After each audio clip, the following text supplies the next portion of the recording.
As we begin this journey through the Psalms, gently settle your heart and mind.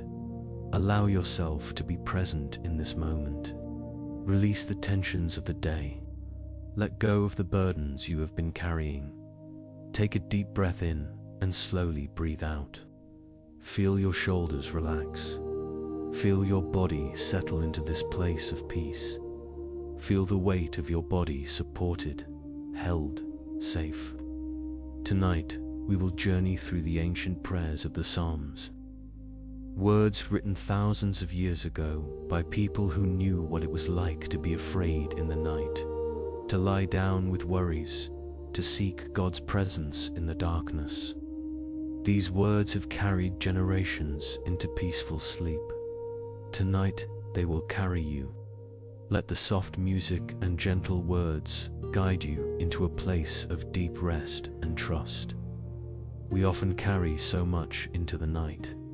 The unfinished tasks of the day, the conversations that replay in our minds, the worries about tomorrow, the plans we are trying to control, the burdens that feel too heavy. But tonight, we release them. Tonight, we let them go. Tonight, we practice the ancient art of trust, the sacred discipline of rest. Here now, we slow down. We breathe deeply. We open our hands and release our grip. We prepare to sleep in the shelter of God's presence. The psalmists knew this practice. David wrote many of his psalms from places of danger, from seasons of uncertainty, from nights when fear threatened to overwhelm. Yet he learned to sleep, he learned to rest, he learned to trust. And he left us his prayers, his words, his pathway into peace. Tonight, these ancient words become your words. These prayers become your prayers. This peace becomes your peace. In Psalm 4, verse 8, David writes these beautiful words. Listen to them now. Let them settle over you like a blanket. In peace I will lie down and sleep. For you alone, Lord, make me dwell in safety.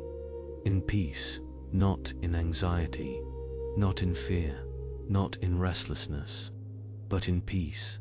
I will lie down and sleep. This is a declaration, a choice, an act of trust. David is saying, I am choosing this. I am choosing to lie down. I am choosing to sleep. I am choosing peace. Even when circumstances might suggest otherwise.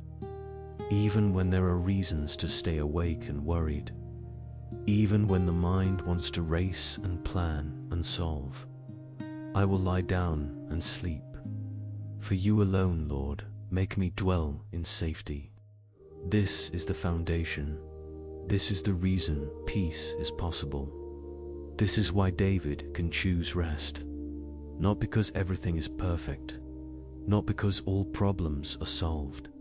Not because tomorrow is certain. But because the Lord makes him dwell in safety.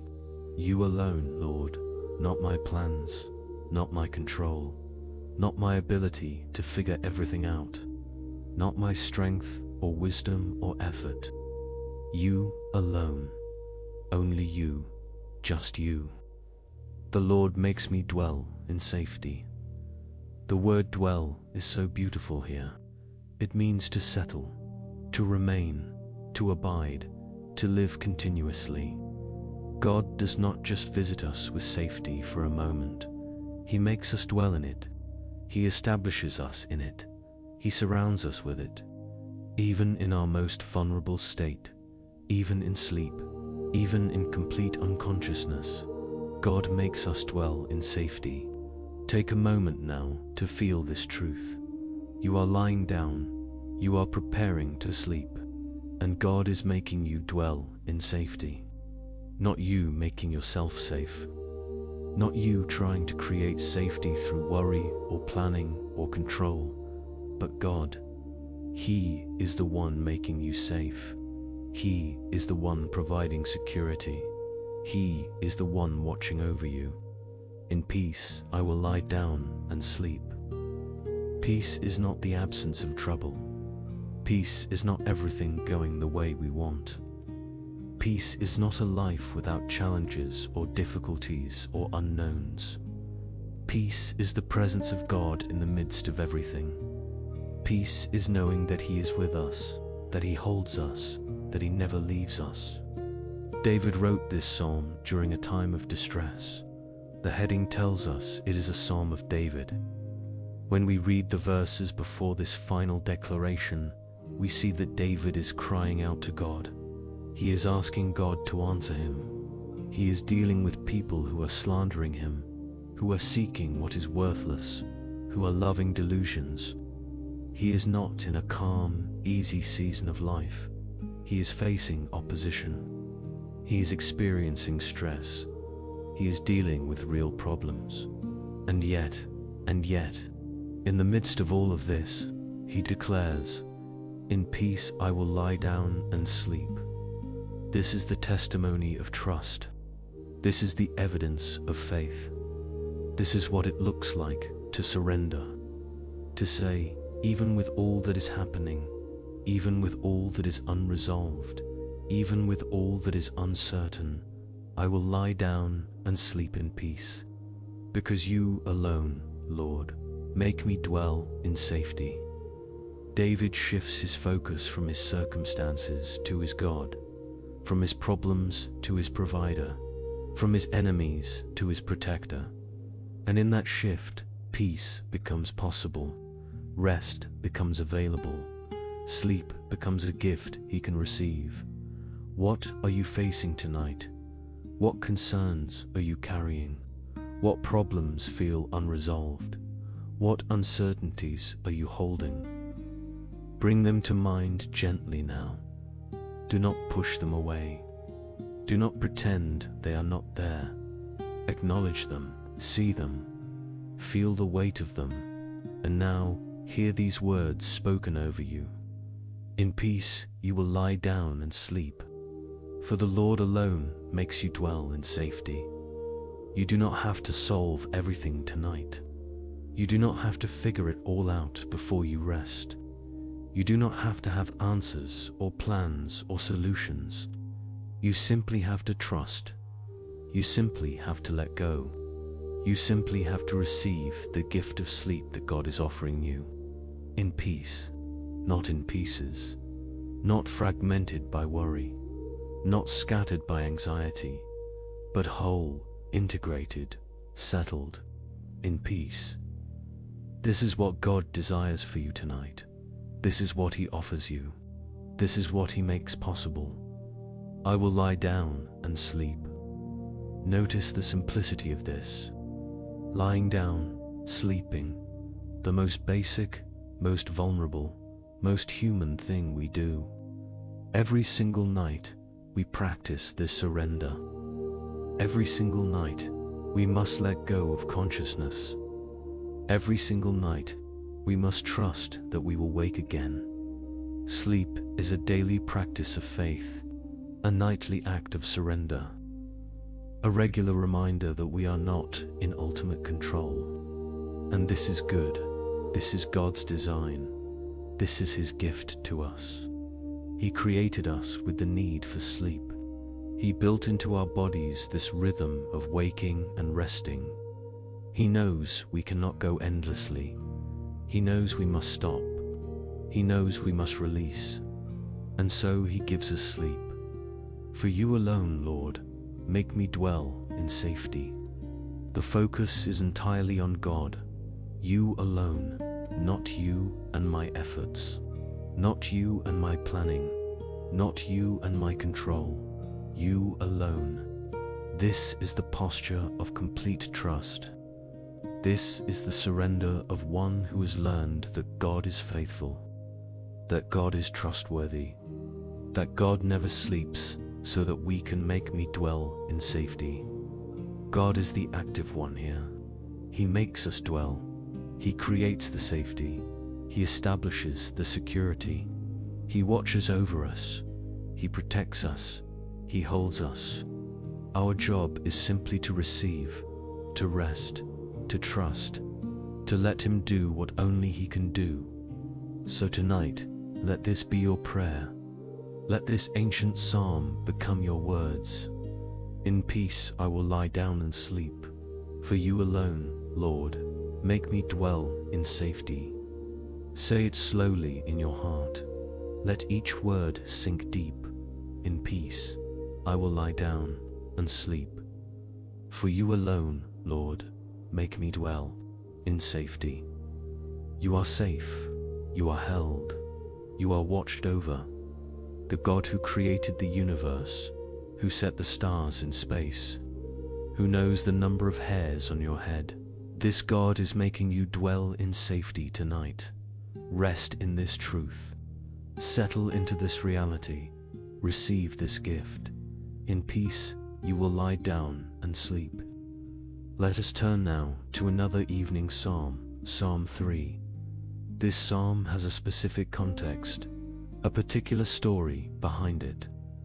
The heading tells us it is a psalm of David when he fled from his son Absalom. Imagine this moment in David's life. His own son has rebelled against him. Absalom has turned the people's hearts away from his father. David, the king, the anointed one, the man after God's own heart, is running for his life from his own child. The pain of this betrayal is unimaginable. The danger is real and immediate. David does not know if he will survive this night. He does not know if he will ever return to his throne. He does not know if he will see the morning. And in this place of absolute vulnerability, of profound fear, of deep uncertainty, David writes these words. Listen to them carefully. I lie down and sleep. I wake again, because the Lord sustains me. This is verse 5 of Psalm 3, right in the middle of the psalm, surrounded by verses about enemies, about danger, about many rising up against him. And yet, in the center of it all, this declaration, I lie down and sleep. How is this possible? How can David sleep when his life is in danger? How can he rest when everything is falling apart? How can he close his eyes when enemies surround him? The answer is in the second part of the verse. Because the Lord sustains me. Sustain. What a beautiful, powerful word. It means to support, to uphold, to keep from falling, to maintain, to preserve. The Lord sustains me. Even when everything else is crumbling, even when human support has failed, even when those closest to me have turned away, the Lord sustains me. David can sleep not because his circumstances are safe. His circumstances are terrifying. He can sleep not because his problems are solved. His problems are overwhelming. He can sleep because the Lord sustains him, because God holds him, because underneath him are the everlasting arms, because he knows that his life is not ultimately in Absalom's hands, but in God's hands. I lie down and sleep. I wake again. Notice the confidence in this statement. I wake again. Not I hope to wake again. Not I might wake again. Not if things go well, I will wake again. But I wake again, present tense, stated as fact. David is so certain of God's sustaining power that waking up is not a question, it is a promise. This is the faith that allows for sleep. This is the trust that creates rest. This is the surrender that brings peace. When we know, truly know, that the Lord sustains us, we can let go. We can close our eyes. We can release consciousness, because we are held by one who never lets go. Let us read the verses that come before and after this central declaration. They give us the full picture of David's situation and his response. Verse 1 and 2. Lord, how many are my foes? How many rise up against me? Many are saying of me, God will not deliver him. David is not in denial. He sees the reality. He acknowledges the danger. He recognizes that many are against him. He even hears their mocking words, their declarations that God will not help him.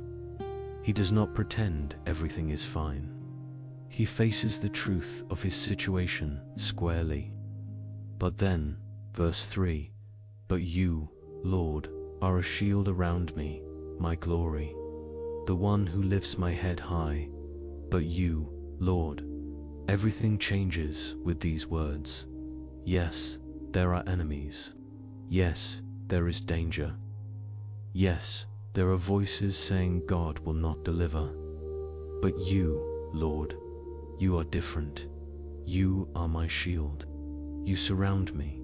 You protect me. You are my glory.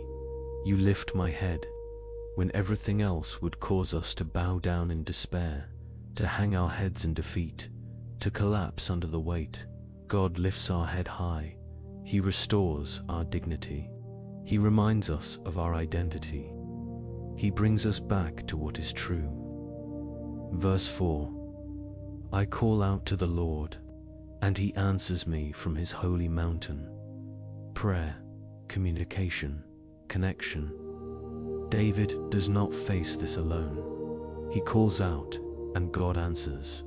From his holy mountain, from his place of authority and power and holiness, God responds. David is not abandoned. He is not forgotten. He is heard. And then verse 5, our central verse, "I lie down and sleep. I wake again because the Lord sustains me." And verse 6 continues, "I will not fear though tens of thousands assail me on every side.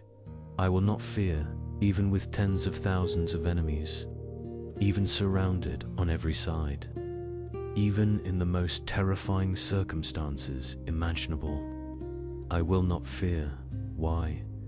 Because I have already decided to lie down and sleep. Because I have already experienced God's sustaining power. Because I have already proven that trust in God is well placed. Sleep becomes a testimony. Rest becomes a witness.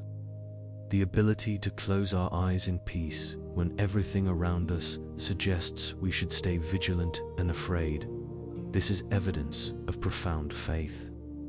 David ends the psalm with these words in verse 7 and 8. "Arise, Lord, deliver me, my God. Strike all my enemies on the jaw. Break the teeth of the wicked. From the Lord comes deliverance. May your blessing be on your people." He still asks for deliverance. He still wants God to act. He still needs rescue. But he asks from a place of rest, from a position of trust, from the foundation of knowing that the Lord sustains him. His prayer is confident because his sleep has been peaceful. What does this psalm teach us tonight? It teaches us that we can sleep even when circumstances are difficult, even when problems are unresolved, even when there is real danger, real uncertainty, real fear. We can lie down and sleep because the Lord sustains us. It teaches us that sleep is not denial. David sees his situation clearly. He acknowledges his enemies. He recognizes the danger. But he does not let the reality of his circumstances steal the gift of his rest. He faces truth and chooses trust. It teaches us that God is our shield. He surrounds us. He protects us. He lifts our head. Even when many voices say he will not deliver, even when circumstances seem to contradict his presence, he is there. He is faithful. He is our protector. It teaches us that prayer changes things. Not always our circumstances, but always our hearts. When we call out to God, when we bring him our fears and our needs and our desperation, he answers. Maybe not always in the way we expect, maybe not always in the timing we want, but he answers. And in his answering, we find the peace we need to rest. Tonight, you are like David. Maybe not fleeing from a rebellious son, but facing your own difficulties, your own uncertainties, your own fears, your own enemies, whether they are external circumstances or internal anxieties. You have your own reasons to stay awake and worried. But hear David's testimony to you tonight. I lie down and sleep. I wake again because the Lord sustains me. This can be your testimony too. This can be your experience. This can be your rest. The same God who sustained David sustains you. The same God who shielded him shields you. The same God who answered him answers you. Bring your fears to him now. Name them gently in your heart. The worries about tomorrow, the concerns about relationships, the anxieties about health or finances or work, the uncertainties about the future, the pain of betrayals or disappointments. Bring them all to the Lord. And now, release them. Place them in his hands. Trust that he who sustained David will sustain you. Trust that he who watched over David through the night will watch over you. Trust that you too can lie down and sleep and wake again because the Lord sustains you. You are not alone in the darkness. You are not forgotten in the night. You are not abandoned to your fears. The Lord is your shield. He surrounds you on every side. He lifts your head. He hears your call. He sustains you through the night. So lie down now. Let your body sink into rest. Let your mind release its grip. Let your spirit settle into trust. The Lord sustains you. You will sleep. You will wake again because he is faithful, because he never fails, because he holds you securely through every moment of darkness. I lie down and sleep. I wake again because the Lord sustains me. Let this be your declaration tonight, your testimony, your truth. Rest in this promise. Sleep in this peace. Trust in this God who sustains you now and always. We turn now to another beautiful psalm, Psalm 1-7. This is a psalm of Solomon, a song of ascents. These songs were sung by pilgrims as they traveled up to Jerusalem for the great feasts. They were songs for the journey, prayers for the climb, declarations of trust as they moved toward the presence of God. Verse 2 of this psalm contains one of the most comforting statements about sleep in all of Scripture. Listen to these words. Let them wash over you like cool water. In vain you rise early and stay up late, toiling for food to eat, for he grants sleep to those he loves. In vain you rise early and stay up late. Solomon begins by addressing something we all know, something we all do, something we all struggle with.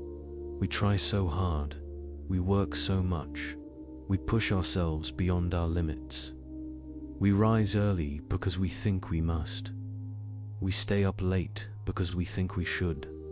We toil, we labor, we strive, we exhaust ourselves, toiling for food to eat, working to provide, to survive, to make ends meet, to get ahead, to accomplish, to achieve. And Solomon says, it is in vain. It is empty, it is futile. Not because work is bad, not because providing for ourselves and our families is wrong, not because effort and diligence are unimportant, but because when we do it all in our own strength, when we forget that God is the provider, when we act as if everything depends on us, we are working in vain. We are laboring in emptiness.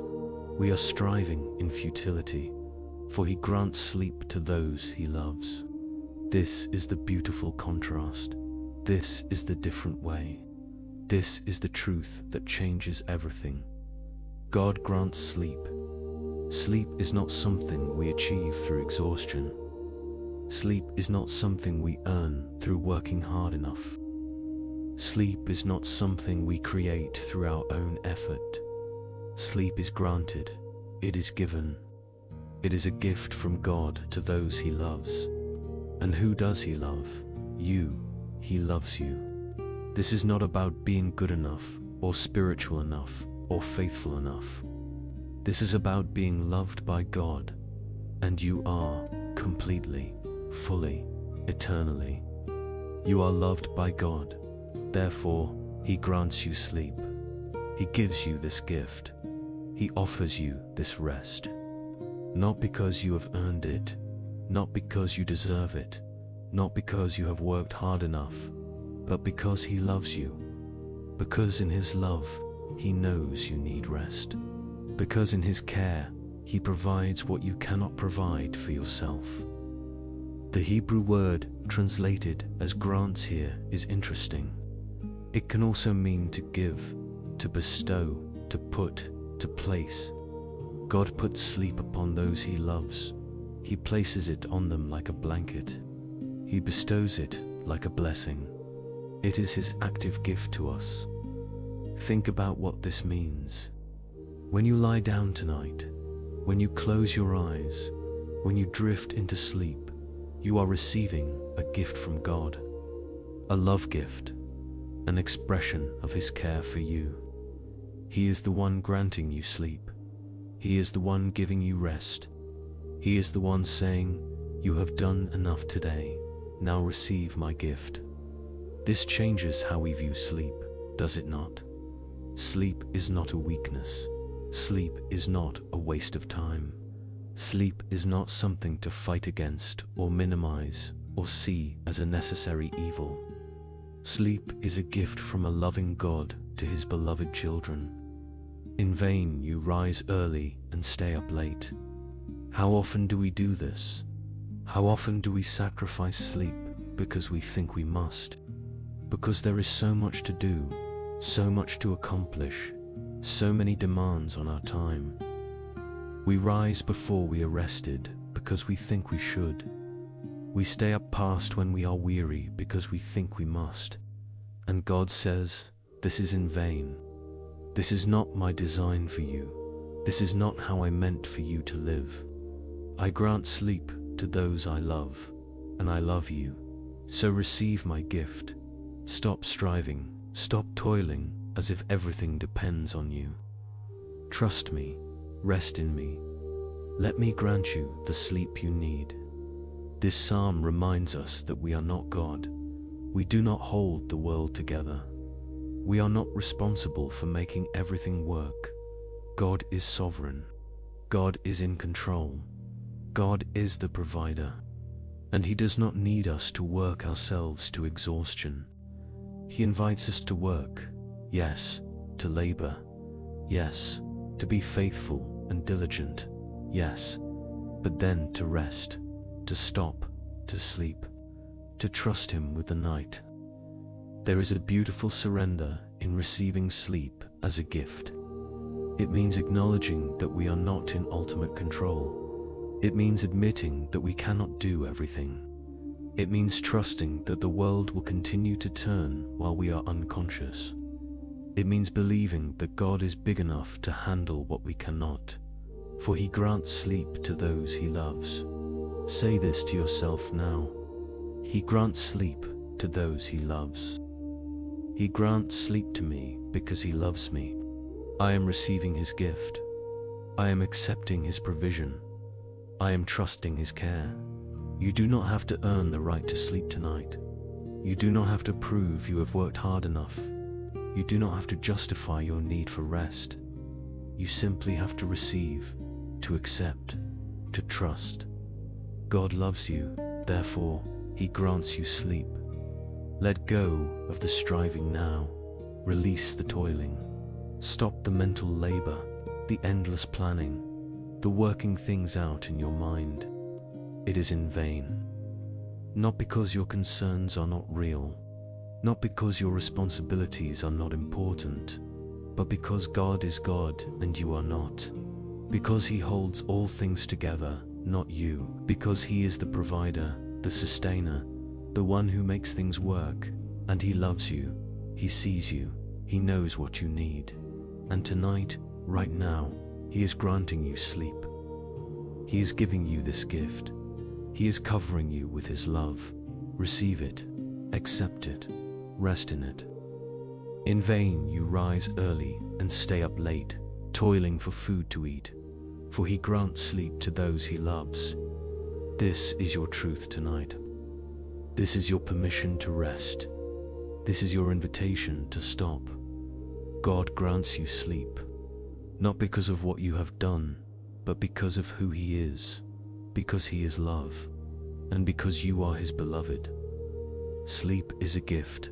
Rest is a blessing. The ability to close your eyes and trust God with the night. This is evidence of His love for you. So receive this gift now. Let your body rest. Let your mind be still. Let your spirit settle into the truth that you are loved. You are provided for. You are held by a God who never sleeps, so that you can. He grants sleep to those He loves. You are loved. Sleep is granted. Rest now in this beautiful truth. Now we journey to Psalm 63, a psalm of David when he was in the desert of Judah. Another season of difficulty. Another time of hardship. Another moment when circumstances were not comfortable or easy. Yet in this place, David writes some of the most intimate words about nighttime communion with God. Verses 6 through 8 say this: On my bed I remember you. I think of you through the watches of the night. Because you are my help, I sing in the shadow of your wings. I cling to you. Your right hand upholds me. On my bed I remember you. The bed, the place of rest, the place of vulnerability, the place where we lay down our defenses and our daytime persona and simply exist. David makes this a place of remembrance, a place of reflecting on God, a place of thinking about who God is and what God has done. I remember you. Not, I remember my problems. Not, I remember my to-do list. Not, I remember what went wrong today or what might go wrong tomorrow. But, I remember you, God. I bring you to mind. I recall your faithfulness. I think about your character. I meditate on your goodness. The bed becomes an altar. The pillow becomes a place of prayer. The darkness becomes an opportunity for devotion.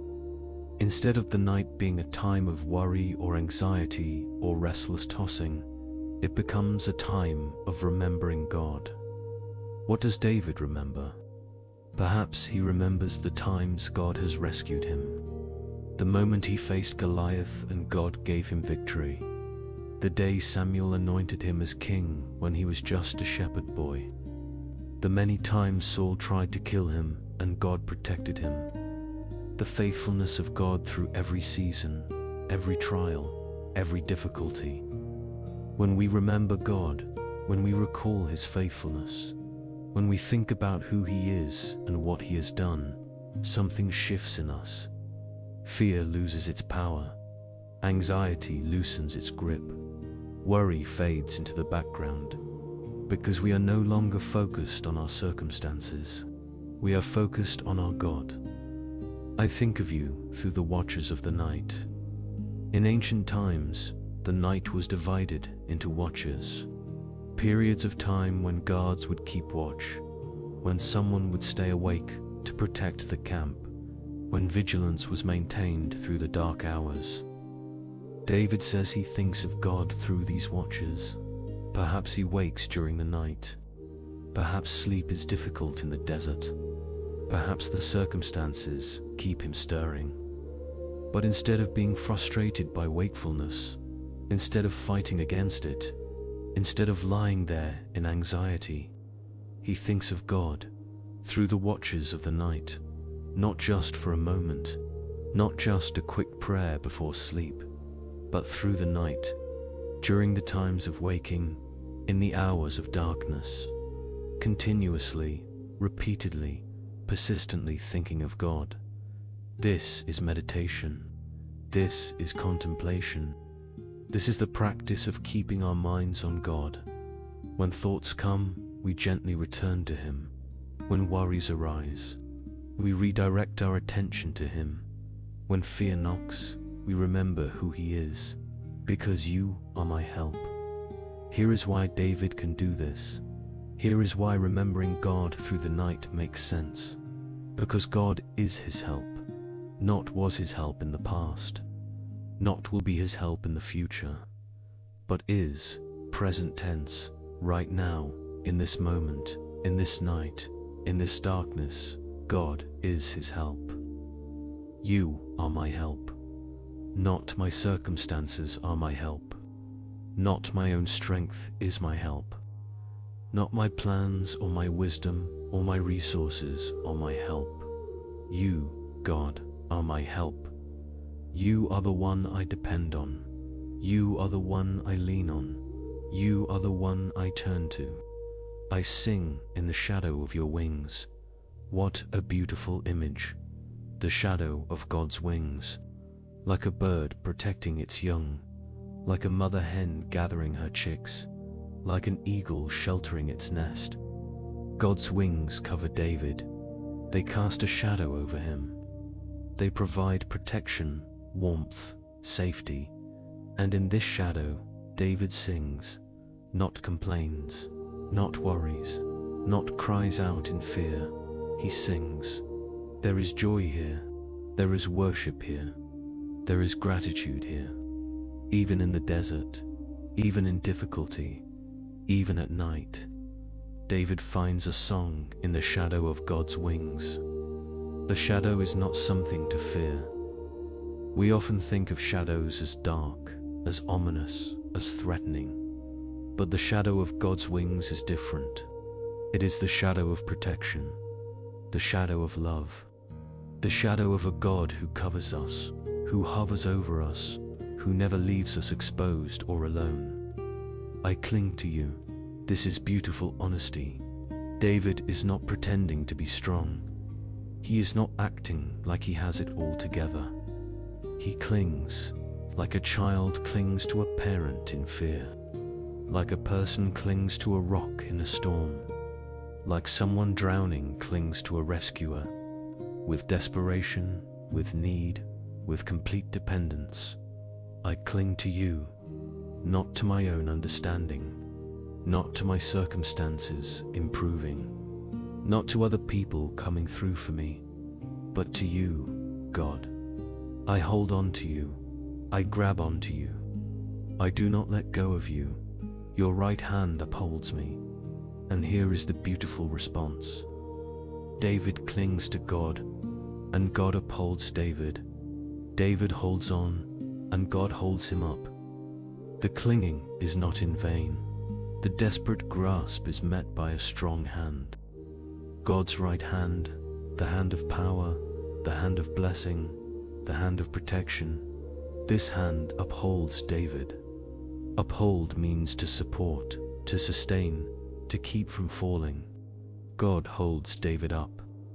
Even when David feels like he is falling, like he cannot stand, like he will collapse, God's hand keeps him from going down. God supports him. God sustains him. God does not let him fall. Tonight, let this psalm be your prayer, your practice, your pathway into rest. On your bed, remember God. Think of him through these hours. Recall his faithfulness. Reflect on his goodness. Bring to mind the times he has helped you, the ways he has provided, the moments he has rescued you. He is your help. Not was, not will be, but is. Right now, in this moment. As you lie here, as you prepare to sleep, as you move through this night, God is your help. He is present. He is near. He is with you. Sing in the shadow of his wings. You do not have to be afraid of the darkness. You do not have to fear the night. You are in the shadow of his wings, covered, protected, sheltered, safe. And in this safety, you can sing, you can worship, you can rest. Cling to him now, like a child to a parent, like a person to a lifeline. Hold on to God. Bring your desperation to him. Bring your need to him. Bring your weakness to him. Cling to him, and know that his right hand upholds you. He holds you up. He keeps you from falling. He sustains you through the night. On my bed, I remember you. I think of you through the watches of the night. Because you are my help, I sing in the shadow of your wings. I cling to you. Your right hand upholds me. Let these words become your words. This prayer become your prayer. This practice become your practice. Remember him, think of him, sing to him, cling to him, and rest in the knowledge that his right hand upholds you now and always. We come now to one of the most beloved psalms about protection and safety. Psalm 91. This psalm has brought comfort to millions through the centuries. Its promises are profound, its imagery is beautiful, its truth is eternal. Let us focus on the first 5 verses, the opening words that establish the foundation of trust and rest. Whoever dwells in the shelter of the Most High will rest in the shadow of the Almighty. I will say of the Lord, He is my refuge and my fortress, my God, in whom I trust. Surely He will save you from the fowler's snare and from the deadly pestilence. He will cover you with His feathers, and under His wings you will find refuge. His faithfulness will be your shield and rampart. You will not fear the terror of night, nor the arrow that flies by day. Whoever dwells in the shelter of the Most High will rest in the shadow of the Almighty. Notice the word dwell again. This is not about visiting God occasionally. This is not about turning to Him only in crisis. This is about dwelling, about living, about making our home in Him. Dwelling is continuous. It is ongoing. It is a settled state of being. In the shelter of the Most High, God is described as Most High, the Supreme One, the one above all, the highest authority, the greatest power, and He offers shelter, a place of protection, a covering, a safe space. Those who dwell in this shelter, who make their home in God's presence, who live continually aware of Him, they will rest in the shadow of the Almighty. There is that shadow again, not a shadow to fear, but a shadow to rest in. The shadow of the Almighty, the all-powerful One, the One who can do anything, the One with unlimited strength and authority. His shadow covers us, and in that shadow we rest. We find peace. We discover safety. I will say of the Lord, He is my refuge and my fortress. This is personal declaration. This is individual testimony. I will say, not someone else will say, not the psalm will say, but I will say each of us must make this declaration for ourselves. Each of us must claim this truth personally. He is my refuge, my safe place, my shelter in the storm, the one I run to when I am afraid, the one I hide in when I am overwhelmed. He is my fortress, my strong tower, my impenetrable defense, the place where enemies cannot reach me, where I am completely secure, my God in whom I trust. This is the key to everything. Trust, not hoping God might come through, not wishing God would help, not wondering if God cares, but trusting, being confident, being certain, being assured, in whom I trust.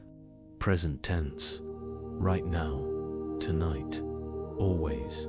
Surely He will save you from the fowler's snare. The fowler is a bird catcher, one who sets traps. The snare is hidden, deceptive, dangerous. We do not always see the traps that are set for us.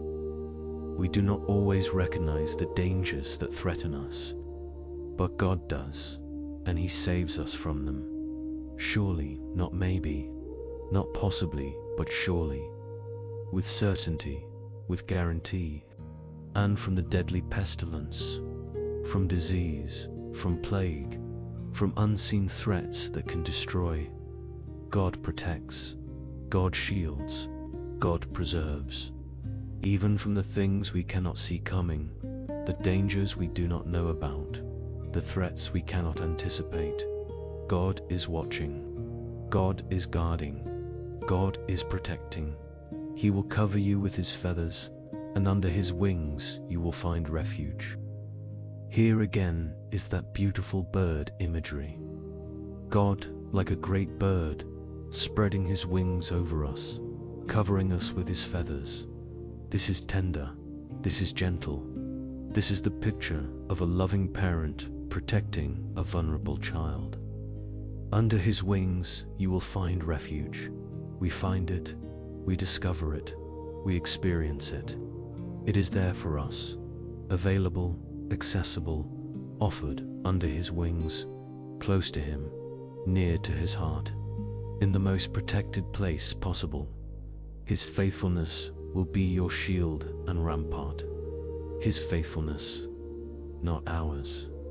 Not our ability to believe perfectly or trust completely or never doubt, but His faithfulness, His consistency, His reliability, His steadfast love and unchanging character. This will be our shield, our protection, our defense. This will be our rampart, our fortress wall, our barrier against attack. You will not fear the terror of night. Here it is, the specific promise for nighttime. You will not fear, not you should not fear, not you ought not fear, but you will not fear. This is stated as fact. This is declared as reality. For the one who dwells in the shelter of the Most High, for the one who rests in the shadow of the Almighty, fear of the night is gone. The terror of night, what is this? Perhaps literal dangers that come in darkness. Perhaps the fears that seem worse at night. Perhaps the anxieties that grow in the absence of daylight. Perhaps the nightmares, the insomnia, the restless hours of worry. Whatever causes terror at night, whatever makes the darkness feel threatening, whatever brings fear when the sun goes down, the promise is clear. You will not fear it. Not because the night is not dark, not because dangers do not exist, but because you dwell in the shelter of the Most High, because you rest in the shadow of the Almighty, because His faithfulness is your shield, nor the arrow that flies by day. The dangers of daytime are mentioned too, but tonight we focus on the night. We focus on the terror that darkness can bring, and we claim this promise. We receive this truth. We rest in this reality. You will not fear the terror of night. Think about what this means for you tonight. What are the terrors of your night? What are the fears that come when it is dark? What are the anxieties that grow when you lie down to sleep? Fear of tomorrow, fear of failure, fear of loss, fear of the unknown, fear of what might happen, fear of what has happened, fear of not being enough, not having enough, not doing enough. Whatever your terror of night is, bring it before God now. Name it, acknowledge it, and then hear this promise spoken over you. You will not fear. Not because the thing you fear is not real, not because the concern is not valid, but because you dwell in the shelter of the Most High, because God covers you with His feathers, because under His wings you find refuge, because His faithfulness is your shield. Whoever dwells in the shelter of the Most High will rest in the shadow of the Almighty. This is your invitation tonight. This is your promise. This is your place. Dwell in His shelter. Rest in his shadow. Make your home in his presence, and discover that fear has no power there, that terror cannot reach you there, that peace is found there. Let your body settle now. Let your breathing slow. Let your mind release its grip on fear. You are in the shelter of the Most High. You are resting in the shadow of the Almighty. He is your refuge and your fortress. He covers you with his feathers. Under his wings you find safety. His faithfulness shields you. You will not fear the terror of night. Rest now in this promise. Sleep now in this protection. Trust now in this God who never fails, who never sleeps, who watches over you through every moment of darkness. You are safe, you are covered, you are held. The terror of night has no claim on you. Fear must bow to the presence of the Almighty, and you dwell in his shelter, you rest in his shadow. Whoever dwells in the shelter of the Most High will rest in the shadow of the Almighty. You are dwelling, you are resting, you are safe. Sleep now in peace. We turn now to Psalm 55, another Psalm of David written during a time of deep distress. If you read the entire psalm, you discover that David is dealing with betrayal by a close friend, facing enemies, experiencing fear and trembling. His heart is in anguish. He wishes he could fly away like a dove and be at rest. He wishes he could flee to the desert and escape the turmoil. But in the midst of all this pain, all this struggle, all this overwhelming difficulty, David receives and shares this word from God. Verse 22 says, "Cast your cares on the Lord, and he will sustain you. He will never let the righteous be shaken." Cast your cares on the Lord. What a powerful invitation. What a generous offer. What a loving command. Cast. This is an active word. It means to throw, to hurl, to send away from yourself. Not to hold gently, not to carry carefully, not to manage delicately, but to cast, to throw with force, to get rid of, to send away your cares, the things that weigh on you, the burdens that press down, the worries that keep you awake, the anxieties that steal your peace, the concerns that occupy your mind, the fears that grip your heart. All of them, every single one, cast them on the Lord, not into the air, not onto others, not into distractions or escapes or temporary relief, but on the Lord, onto God, into his hands, into his care, into his keeping. He is big enough to handle them. He is strong enough to carry them. He is willing to take them from you. This is what we must do before we can sleep. We must cast our cares. We must throw our burdens onto God. We must release the weight we have been carrying, because we cannot sleep with our hands full of cares. We cannot rest with our minds full of burdens. We cannot find peace while clinging to our worries. Cast your cares on the Lord. Do it now. Think of what you are carrying. What burden are you holding? What worry is weighing on you? What concern is consuming your thoughts? What fear is gripping your heart? Name it now in your mind. See it, feel its weight, acknowledge how heavy it is, and now cast it. Throw it onto the Lord. Release it from your hands. Send it into his care. Give it to him. Let him take it. Let him carry it. Let him handle it. You do not have to hold it anymore. You do not have to figure it out. You do not have to solve it tonight. Cast it on the Lord, and he will sustain you. Here is the promise that follows the command. When you cast your cares on the Lord, he will sustain you. That word again, sustain, support, uphold, keep from falling, maintain, preserve. God will do this for you. Not might, not maybe, but will, certainly, definitely, absolutely.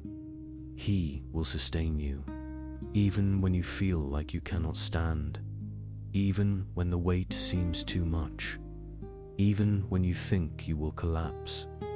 God will sustain you. He will hold you up. He will keep you from falling. He will give you what you need to keep going. But notice something important. He will sustain you. Not he will sustain your cares. Not he will make your burdens lighter while you still carry them. But he will sustain you after you have cast your cares on him. The sustaining comes when we release. The support comes when we let go. The strength comes when we surrender. As long as we insist on carrying our cares ourselves, we will be crushed by them. As long as we refuse to cast them on the Lord, we will stagger under their weight.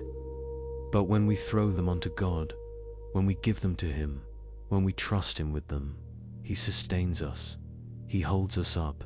He keeps us strong. He will never let the righteous be shaken. Never. Not sometimes. Not usually. Not often. But never. God will never let the righteous be shaken. And who are the righteous? Those who trust in God. Those who cast their cares on Him. Those who depend on His strength rather than their own. Be shaken. To be moved from a firm foundation. To be toppled. To be made to fall. God will not allow this. He will not permit it. He will not let it happen. You may feel shaken. Circumstances may be turbulent. Life may be stormy. But you will not be shaken from God's hand. You will not be toppled from His foundation. You will not fall from His care. This is the confidence we need to sleep. This is the security that brings rest. This is the trust that creates peace. When we cast our cares on the Lord, when we let Him sustain us, when we believe He will never let us be shaken, we can close our eyes in peace. What do you need to cast tonight? What burden are you still holding? What care are you still carrying? It is time to let it go. It is time to throw it onto God. It is time to trust Him with it. He is inviting you to cast it. He is promising to sustain you. He is guaranteeing that you will not be shaken. Imagine yourself now holding your care in your hands. Feel its weight. See it clearly. And now, in an act of trust, in a moment of surrender, throw it onto the Lord. Cast it. Release it. Let it go. See it leaving your hands. See it landing in God's hands. See Him taking it from you. See Him carrying it for you. Your hands are now empty. Your arms are now free. Your burden is now gone. And God sustains you. He holds you. He keeps you from falling. You are secure in Him. You are steady in Him. You will not be shaken. Cast your cares on the Lord, and He will sustain you. He will never let the righteous be shaken. This is your permission to let go. This is your invitation to rest. This is your promise of security.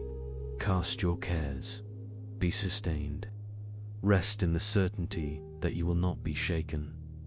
Breathe out now. Let your body release the tension that comes from carrying. Let your shoulders drop. Let your jaw unclench. Let your hands open. You are not holding anything anymore. God is holding you. Cast your cares on the Lord. He will sustain you. You will not be shaken. Rest now in this beautiful truth. PSAL M131, The Weaned Child. 12 minutes, approximately 1,440 words. Psalm 131 is one of the shortest psalms, only 3 verses, but it contains one of the most beautiful images of rest and trust in all of Scripture. This is a song of ascents, attributed to David. Let us read all 3 verses and then dwell on the central image. My heart is not proud, Lord, my eyes are not haughty.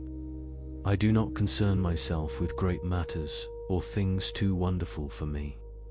But I have calmed and quieted myself. I am like a weaned child with its mother. Like a weaned child, I am content. Israel, put your hope in the Lord both now and forevermore. My heart is not proud, Lord, my eyes are not haughty. David begins with humility. This is the posture that allows for rest. Pride keeps us striving. Pride keeps us proving. Pride keeps us working to establish our worth, our value, our importance. But David says, my heart is not proud. I am not trying to prove anything. I am not establishing my own greatness. I am simply your child, your servant, your beloved.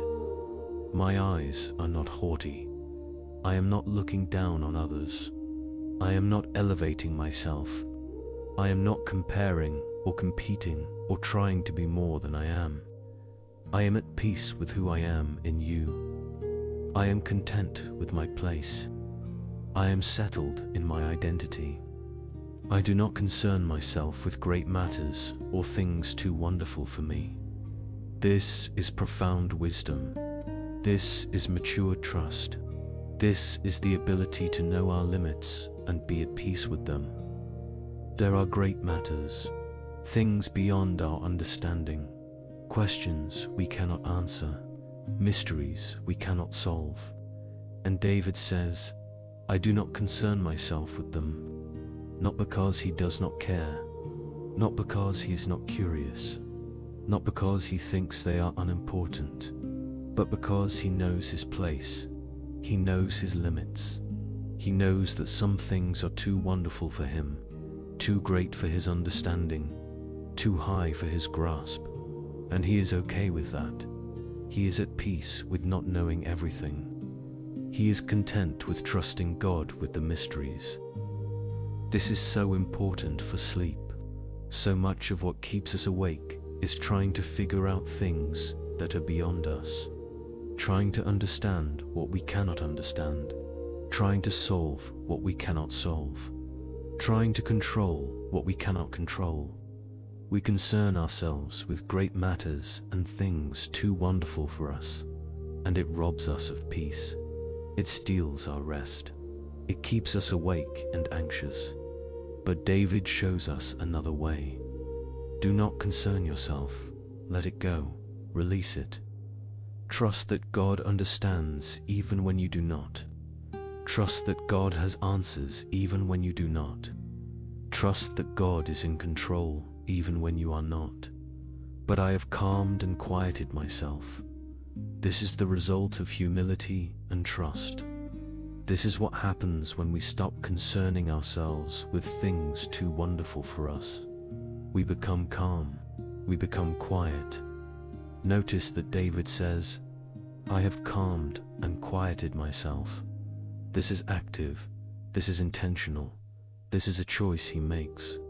Calm and quiet do not just happen. They are cultivated. They are practiced. They are chosen.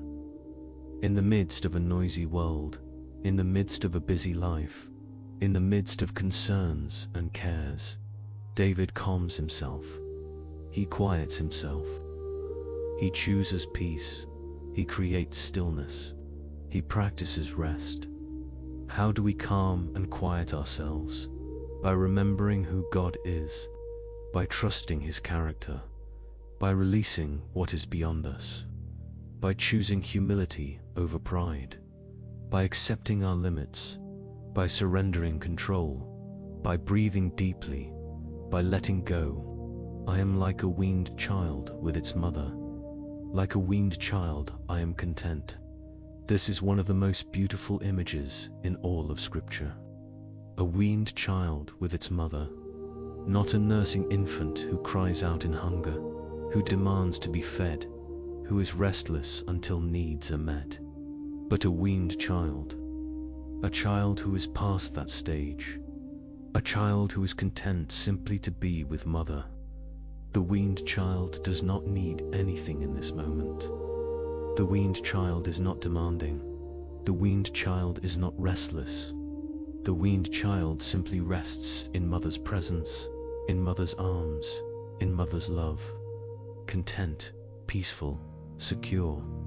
Not because needs are being met right now, but because the child knows mother is there, knows mother cares, knows mother will provide when the time comes. This is the picture of mature trust. This is what it looks like to rest in God, not constantly demanding, not always crying out for immediate answers, not restless until every need is met this instant, but calm, quiet, content, simply being with God, simply resting in His presence, simply trusting that He is there, and that He cares, and that He will provide. Like a weaned child, I am content. Content, not striving, not anxious, not demanding, but content, at peace, at rest. Satisfied, not because everything is perfect, not because all questions are answered, not because all needs are met, but because I am with my mother, because I am in God's presence, because I am held in His love. Think about a small child who has been weaned, who no longer needs to nurse, who is content simply to cuddle with mother. The child may have had a hard day. There may be challenges ahead. There may be things the child does not understand. But in this moment, in mother's arms, the child is content. The child rests. The child trusts. The child is at peace. This is what God invites us to tonight. Not to come to Him with a list of demands, not to come with restless need for immediate answers, not to come with anxious cries for instant solutions, but to come like a weaned child, to come simply to be with Him, to come to rest in His presence, to come to be held in His love, and to be content there. Content. This word is so important. Content means satisfied, at peace, not lacking, not wanting more in this moment. The weaned child with mother is content, not because life is perfect, not because everything is resolved, but because mother is there, and that is enough. Is God enough for you tonight? Can you be content simply to be with Him? Can you rest in His presence even if questions remain unanswered, even if problems remain unsolved, even if tomorrow remains uncertain? Can you be like a weaned child, calm and quiet, at peace in His arms? Israel, put your hope in the Lord both now and forevermore. David ends with this exhortation to all of Israel, to all of us. Put your hope in the Lord. Not in understanding everything, not in having all the answers, not in controlling all outcomes, but in the Lord, in His character, in His faithfulness, in His love, both now and forevermore. Your hope is secure, your trust is well placed, your contentment is possible. Now, in this moment, as you lie here preparing to sleep, and forevermore, through every moment, every season, every night, every day, always and forever. Put your hope in the Lord. Tonight, let yourself become like a weaned child. Let go of the demands. Release the restlessness. Stop striving. Stop demanding. Stop insisting on immediate answers. Instead, simply come to God. Simply rest in His presence. Simply be held in His love. Calm yourself. Quiet yourself. Be content. You do not need to understand everything tonight. You do not need to solve everything tonight. You do not need to control everything tonight. You simply need to be with God, like a weaned child with mother, content, at peace, at rest.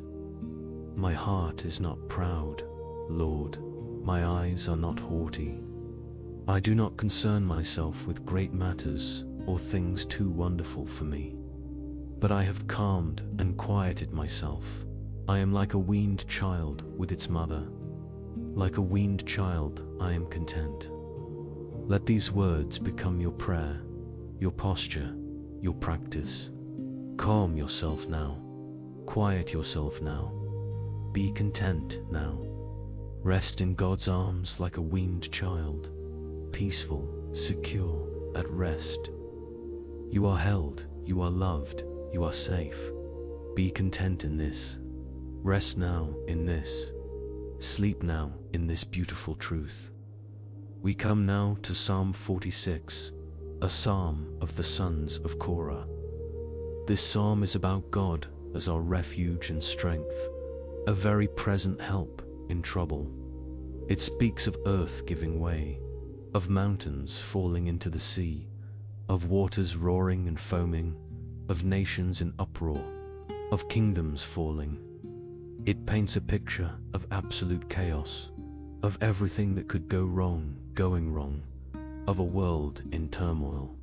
And in the middle of all this chaos, in the midst of all this upheaval, comes this command, this invitation, this call to a different way. Verse 10 says, "Be still and know that I am God. I will be exalted among the nations. I will be exalted in the earth. Be still." Two simple words, but oh, how profound they are, how challenging they are, how countercultural they are. In a world that tells us to do something, to take action, to make it happen, to hustle, to strive, to work harder, God says, be still, be still. The Hebrew word here is fascinating. It can mean to let go, to release, to surrender, to cease striving, to relax, to be quiet. It carries all of these meanings. Be still is not just about physical stillness, though it includes that. It is about inner stillness, about mental quietness, about spiritual surrender, about ceasing our striving and our struggling and our attempts to control everything. Be still. Stop moving. Stop working. Stop trying to make things happen in your own strength. Stop the endless doing. Stop the constant activity. Stop the busy striving. Just stop. Be still. This is so hard for us. We feel like if we stop, everything will fall apart. If we let go, chaos will reign. If we cease our efforts, disaster will strike. We believe that we must hold everything together, that we must make things work, that we must control outcomes, and so we do not know how to be still. But God says, be still.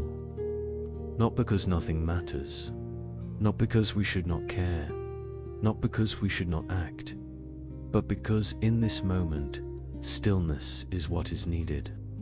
Letting go is what is required. Surrender is what will bring peace. Be still and know that I am God. The stillness has a purpose. The letting go leads somewhere. The surrender is not empty or meaningless. Be still so that you can know.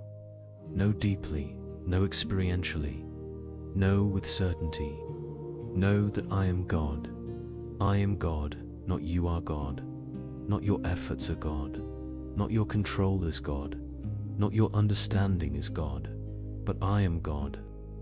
I, the Lord, the creator of heaven and earth, the sustainer of all things, the one who holds the universe together, the one who never fails. I am God. When we are constantly in motion, constantly doing, constantly striving, we forget this truth. We start to act as if we are God, as if everything depends on us, as if we hold the world together, as if outcomes rest on our shoulders. But we are not God. And when we are still, when we let go, when we surrender, we remember this. We know it afresh. We experience it anew. I am God. I am in control. I am sovereign. I am faithful. I am powerful. I am wise. I know what I am doing. I have a plan. I am working all things together for good. I will accomplish my purposes. I am God, and if He is God, if this is true, if He really is sovereign and faithful and powerful and wise, then we can be still.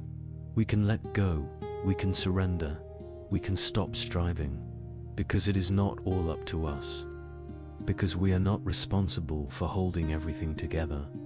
Because God is God and we are not. I will be exalted among the nations. I will be exalted in the earth. God declares His ultimate purpose. He will be exalted, lifted high, glorified, honored, praised. This will happen. Not maybe, not possibly, but will, certainly, definitely, among the nations, in the earth, everywhere, in all places, by all people. Eventually, ultimately, finally, God will be exalted, His glory will be revealed, His power will be acknowledged, His sovereignty will be recognized. This is certain, this is sure, this will happen, and knowing this, we can be still. We can rest, we can trust, because the outcome is not in question. God will be exalted, His purposes will be accomplished, His will be done, not because of our striving, but because of His sovereignty. Not because we make it happen, but because He makes it happen. Be still and know that I am God. This is your invitation tonight, your command, your pathway to peace. Be still, stop the mental striving, cease the emotional struggling, release the need to figure everything out. Let go of the illusion of control. Surrender to the truth that God is God and you are not. How do you be still? You start with your body. Relax your muscles. Release the tension you are holding. Unclench your jaw. Drop your shoulders. Soften your face. Let your body be still. Feel the weight of it sinking into rest. Feel the support beneath you holding you. Feel the stillness. Then move to your mind. Let the racing thoughts slow down. Let the spinning stop. Let the endless planning and problem solving cease. You do not have to figure it all out right now. You do not have to solve everything tonight. Be still. Let your mind rest. Then your emotions, the anxiety, the fear, the worry, the stress, bring it all to God. Give it to Him. Let Him hold it. And be still in your emotions, not denying them, not suppressing them, but not being controlled by them either. Bringing them to God and resting in His peace that transcends understanding. And finally, your spirit. Surrender, let go, release control. Acknowledge that God is God and you are not. Trust Him, believe Him, rest in Him, be still in your deepest self. Know that He is God, and know that I am God. This knowing is not intellectual only. This knowing is experiential. This knowing comes from encounter, from relationship, from history with God, from seeing His faithfulness, from experiencing His provision, from witnessing His power, from resting in His love. Know that I am God. Know it in your bones. Know it in your heart. Know it in your soul. Not as information, but as reality. Not as theory, but as truth. God is God. He is sovereign. He is in control. He is faithful. He will accomplish His purposes. You can trust Him. You can rest in Him. You can be still. Tonight, practice being still. Practice letting go. Practice surrender. Start with your body. Let it be completely still.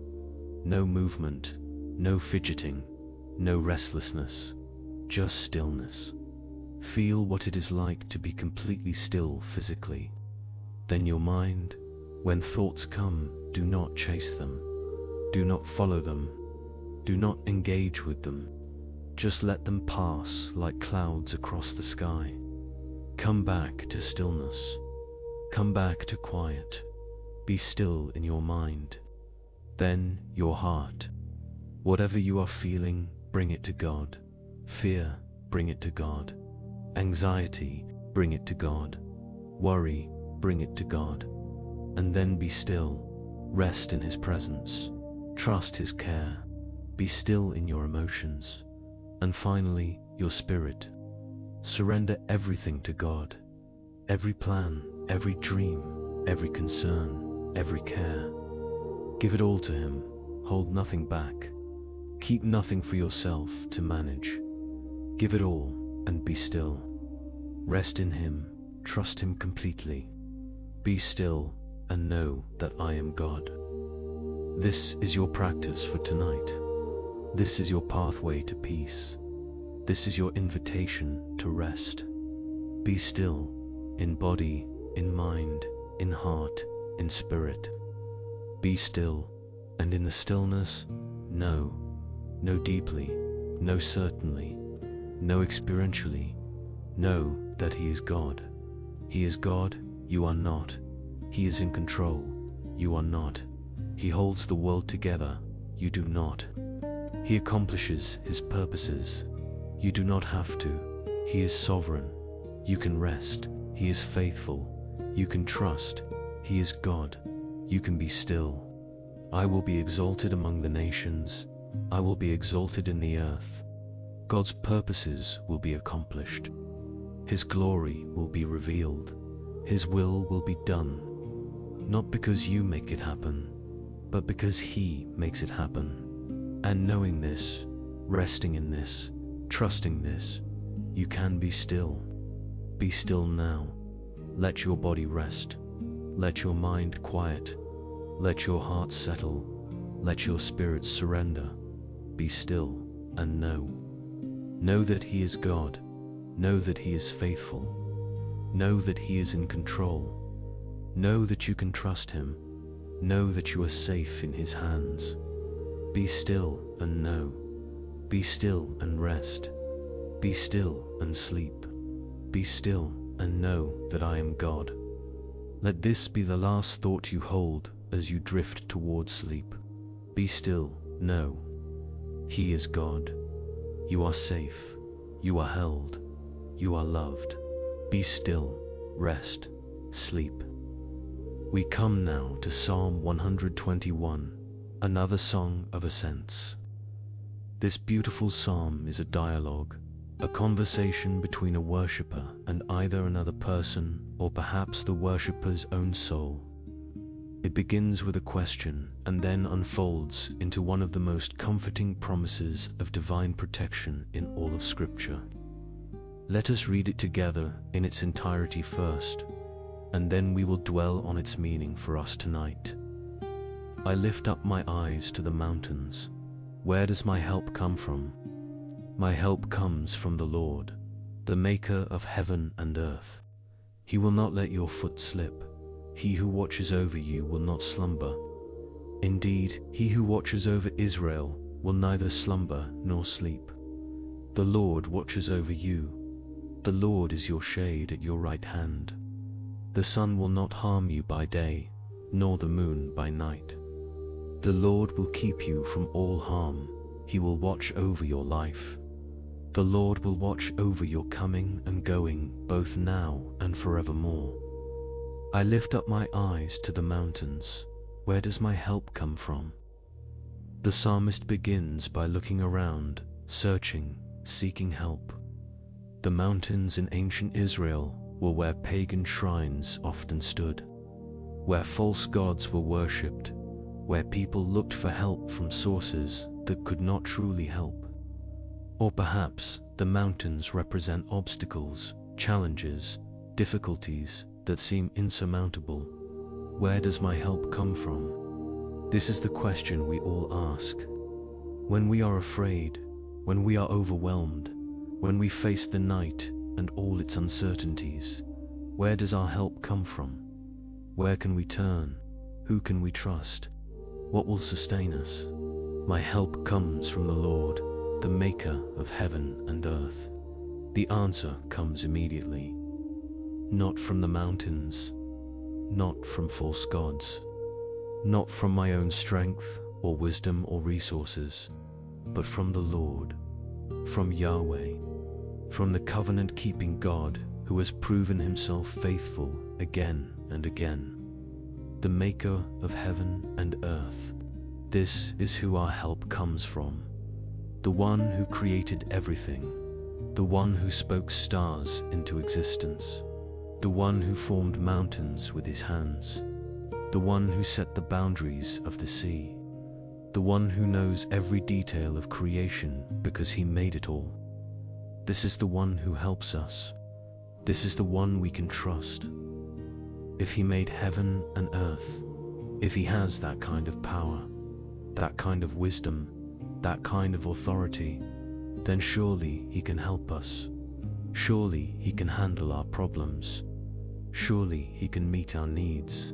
Surely he can protect us through the night. He will not let your foot slip.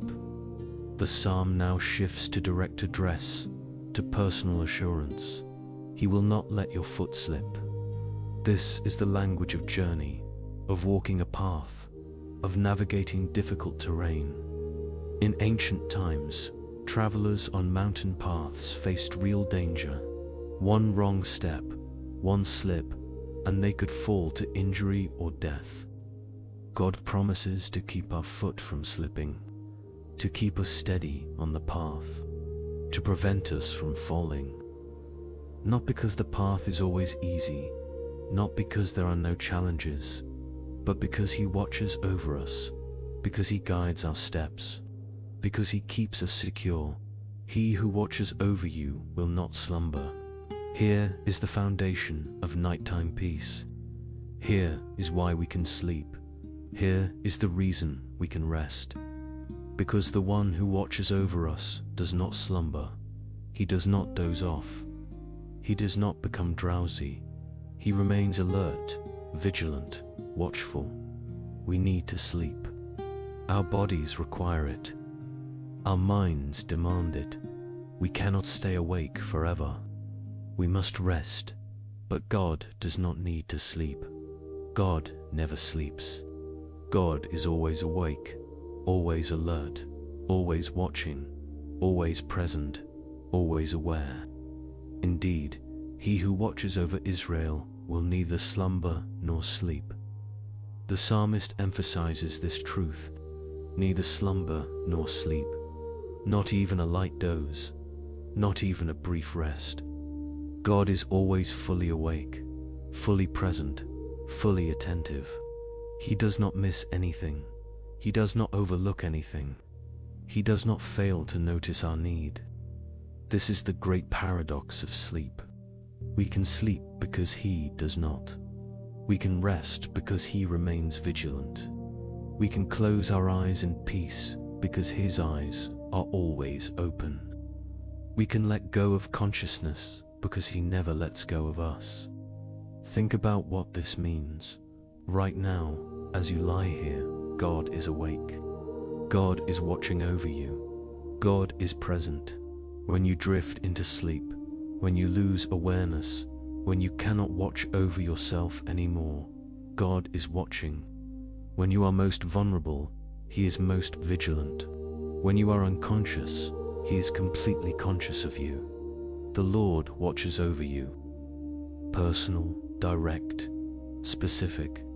Not just watching over humanity in general, not just watching over his people as a group, but watching over you, you individually, you personally, you specifically. The Lord watches over you. The Lord is your shade at your right hand.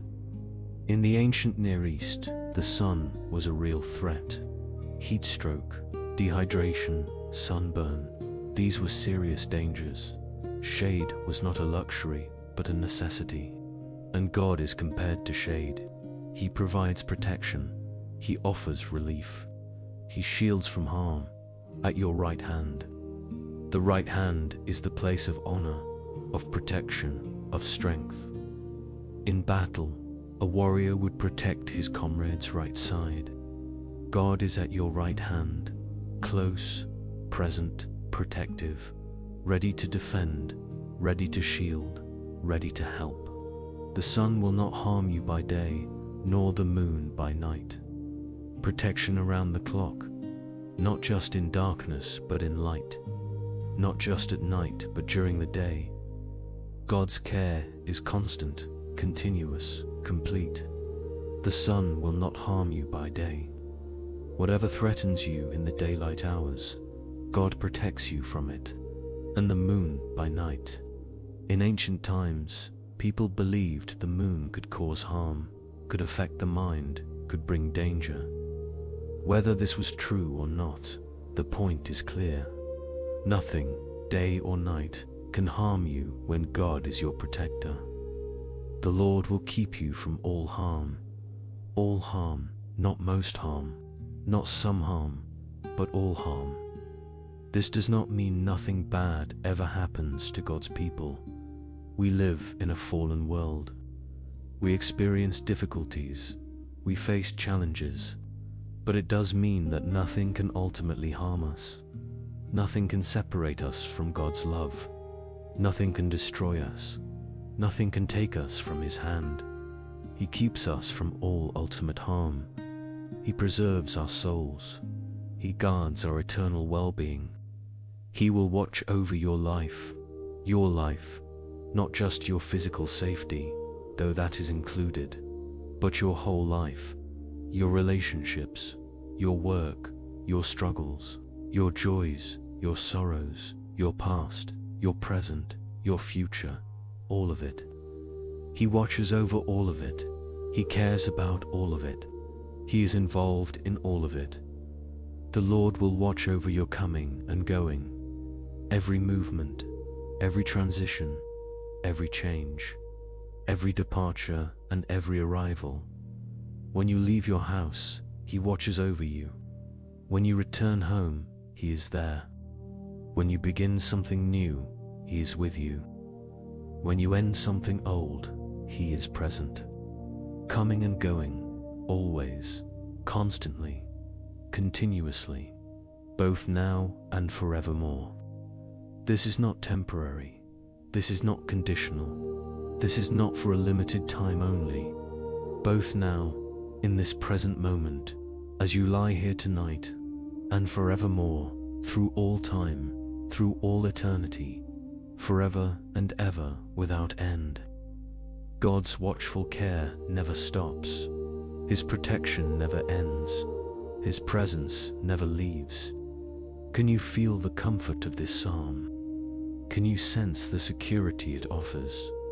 Can you rest in the promises it contains?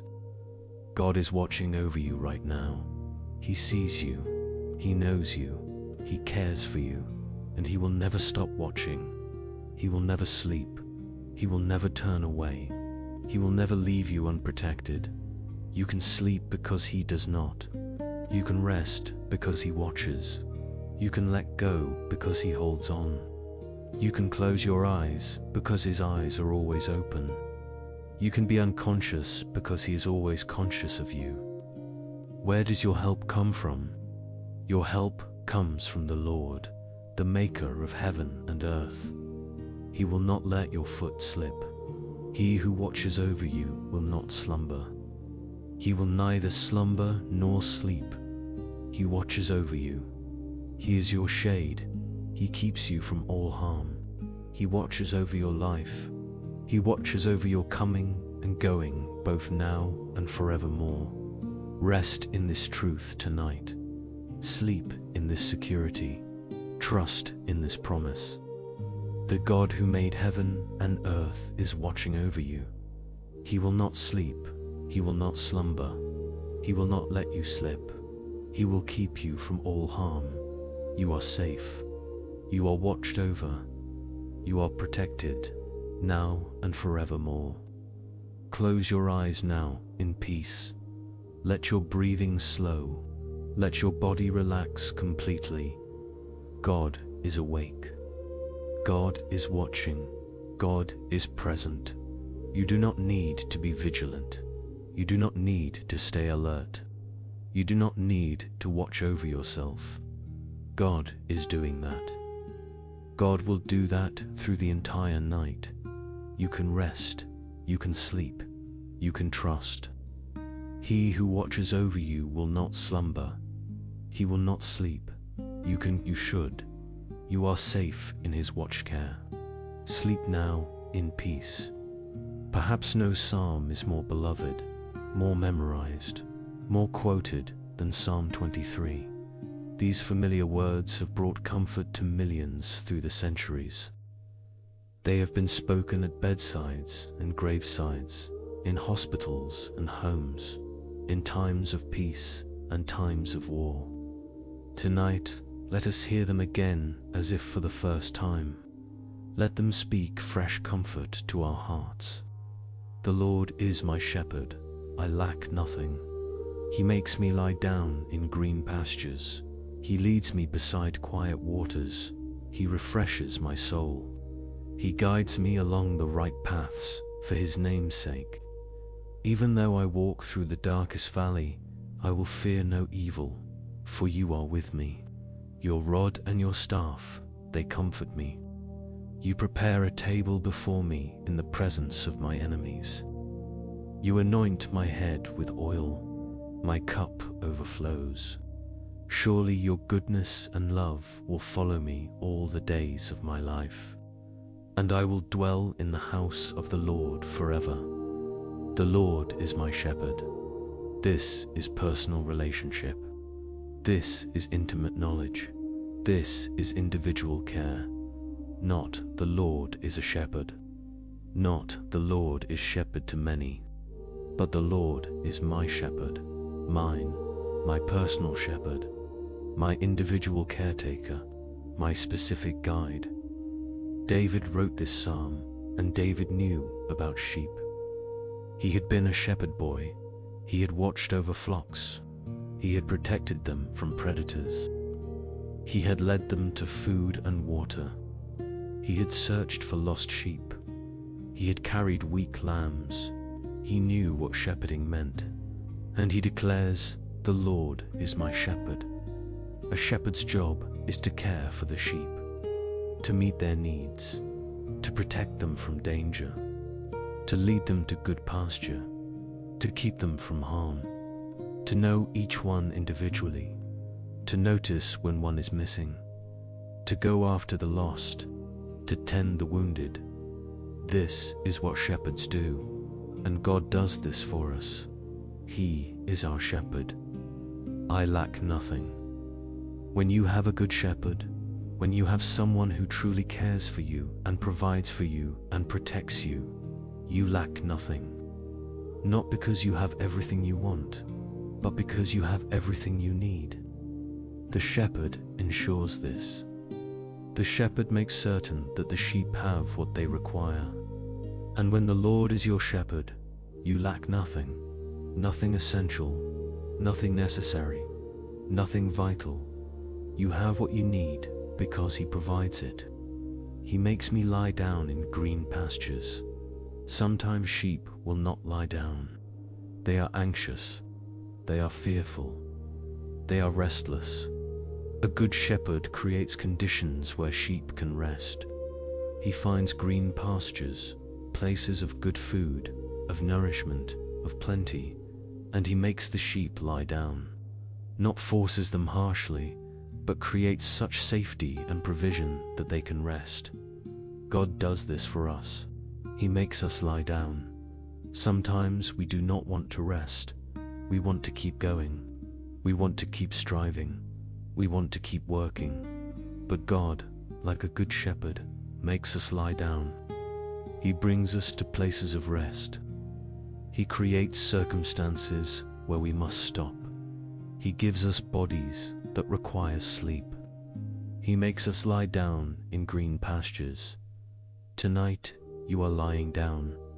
Perhaps you chose this. Perhaps circumstances forced it. Perhaps your body demanded it. However it happened, you are lying down, and God is the one who has brought you to this place of rest. Receive it as a gift from your shepherd. Trust that he knows you need this rest. Believe that this is a green pasture he has provided for you. He leads me beside quiet waters. Sheep are afraid of rushing water. They can be spooked by turbulent streams, but they need water. They require it for life. So a good shepherd leads them to quiet waters, calm pools, peaceful streams, places where they can drink without fear. God leads us to quiet waters. He does not drive us to turbulent places and leave us there in fear. He leads us to places of peace, to calm places, to quiet places, where we can be refreshed without being afraid, where we can receive what we need in safety. He refreshes my soul. This is what good pasture and quiet water do.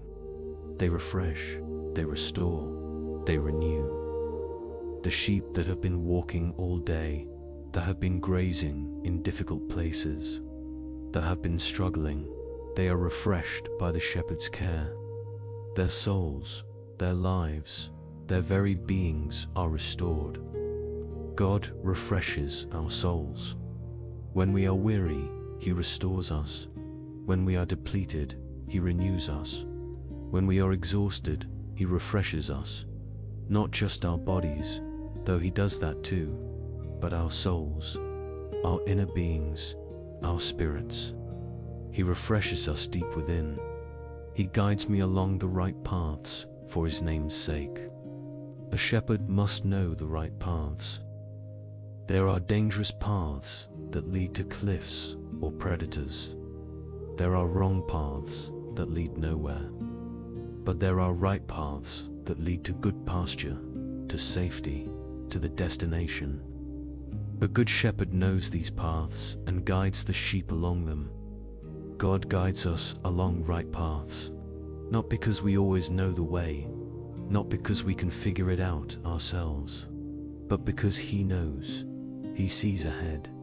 He knows where the path leads, and he guides us for his name's sake, for his reputation, for his glory, because he is a good shepherd, and good shepherds do not lose their sheep. Even though I walk through the darkest valley, here it is, the acknowledgement of darkness, the recognition of difficulty, the admission that there are valleys, dark valleys, valleys where we cannot see clearly, valleys that feel threatening, valleys that seem overwhelming. The valley of the shadow of death, some translations say the darkest valley, the most frightening place, the most threatening journey. Even though I walk through this valley, not if I walk through, not when I might walk through, but even though, acknowledging that this is part of life, that there are dark valleys, that we will walk through them. I will fear no evil, even in the darkest valley, even in the most frightening place, even when surrounded by shadows and threats. I will fear no evil. How is this possible? How can we not fear when everything is dark and we cannot see the way? The answer comes immediately. For you are with me, you, the shepherd, God. You are with me, not you were with me before the valley. Not you will be with me after the valley, but you are with me. Present tense, right now, in the valley, in the darkness, in the most frightening place. You are here. You are present. You are with me. And if he is with me, if the shepherd is beside me, if God has not left me, then I do not need to fear, because he knows the way through the valley. He has walked this path before. He will not let me get lost. He will not let evil overcome me. He is with me. Your rod and your staff, they comfort me. The shepherd's tools. The rod for defense, for fighting off predators, for protection, the staff for guidance, for pulling sheep back from danger, for helping them navigate difficult terrain. These tools in the shepherd's hands are not threats to the sheep. They are sources of comfort, because they represent the shepherd's care, the shepherd's protection, the shepherd's guidance. God's rod and staff comfort us. His discipline is not harsh but loving. His guidance is not arbitrary but wise. His protection is not distant but present. We are comforted knowing He has tools to help us, ways to protect us, means to guide us. You prepare a table before me in the presence of my enemies. What an image! A table, a feast, provision, abundance. And this is prepared in the presence of enemies, not after the enemies are gone, not when danger has passed, but right there, right in the midst of threat. God prepares a table. He provides, He nourishes, He shows that He cares for us even when danger surrounds us. You anoint my head with oil. In ancient times, anointing with oil was a sign of honor, of blessing, of celebration. Shepherds would anoint sheep's heads with oil to protect them from insects, to heal wounds, to show care. God anoints our heads. He honors us. He blesses us. He cares for us tenderly. My cup overflows, not just full, not just adequate, but overflowing, more than enough. Abundance. God's provision is not stingy. It is generous. It is lavish. It is overflowing. We do not just have what we need. We have more than we need. Our cup overflows. Surely your goodness and love will follow me all the days of my life. Surely, with certainty, with confidence, with assurance, your goodness and love, not judgment, not anger, not condemnation, but goodness and love. These will follow me, like a shepherd following the flock to protect from behind. Goodness and love are behind me, following me, protecting me from anything that might attack from that direction. All the days of my life, not just some days, not just good days, but all days, every single day, days of joy and days of sorrow, days of success and days of failure, days of health and days of sickness, days of certainty and days of doubt, all the days, every day, through all of life. And I will dwell in the house of the Lord forever. This is the ultimate promise. This is the final destination. This is where the shepherd is leading. Not just through this life, though he does lead us through this life, but beyond, into eternity, into forever, into the house of the Lord, where we will dwell, where we will live, where we will remain forever. Tonight, you are like a sheep lying down in green pasture. Your shepherd has brought you here. Your shepherd is watching over you. Your shepherd is protecting you. You lack nothing because he provides. He refreshes your soul because he cares. He guides you on right paths because he knows the way. Even if today felt like walking through a dark valley, even if circumstances have been difficult, even if you have faced threats and dangers, you do not need to fear. Your shepherd is with you. His rod and staff comfort you. He has prepared a table for you. He has anointed you. Your cup overflows. And surely, with absolute certainty, His goodness and love will follow you. Tomorrow, the next day, every day, all the days of your life. You will dwell in His house forever. You are safe. You are cared for. You are led by a good shepherd. The Lord is your shepherd. You lack nothing. Rest now in His care. Sleep now in His protection. Trust now in His guidance. He makes you lie down. He leads you beside quiet waters. He refreshes your soul. Rest, sleep, trust. Your shepherd watches over you. All is well. We turn now to Psalm 16, a miktam of David. The word miktam may mean a golden psalm, a precious psalm, a psalm to be remembered and treasured. In this psalm, David expresses his complete trust in God, his joy in God's presence, and his security in God's care. Let us focus on verses 7 through 9. I will praise the Lord who counsels me. Even at night my heart instructs me. I keep my eyes always on the Lord. With him at my right hand I will not be shaken. Therefore my heart is glad and my tongue rejoices. My body also will rest secure. I will praise the Lord who counsels me. David begins with praise, with gratitude, with thanksgiving. The Lord counsels me. God gives wisdom, God gives guidance, God gives counsel, and David praises him for this. He recognizes that the wisdom he needs, the guidance he seeks, the counsel he requires, all of this comes from the Lord. Counsel, advice, wisdom, direction. We all need this. We all face decisions. We all encounter situations where we do not know what to do, and God counsels us. He gives wisdom to those who ask.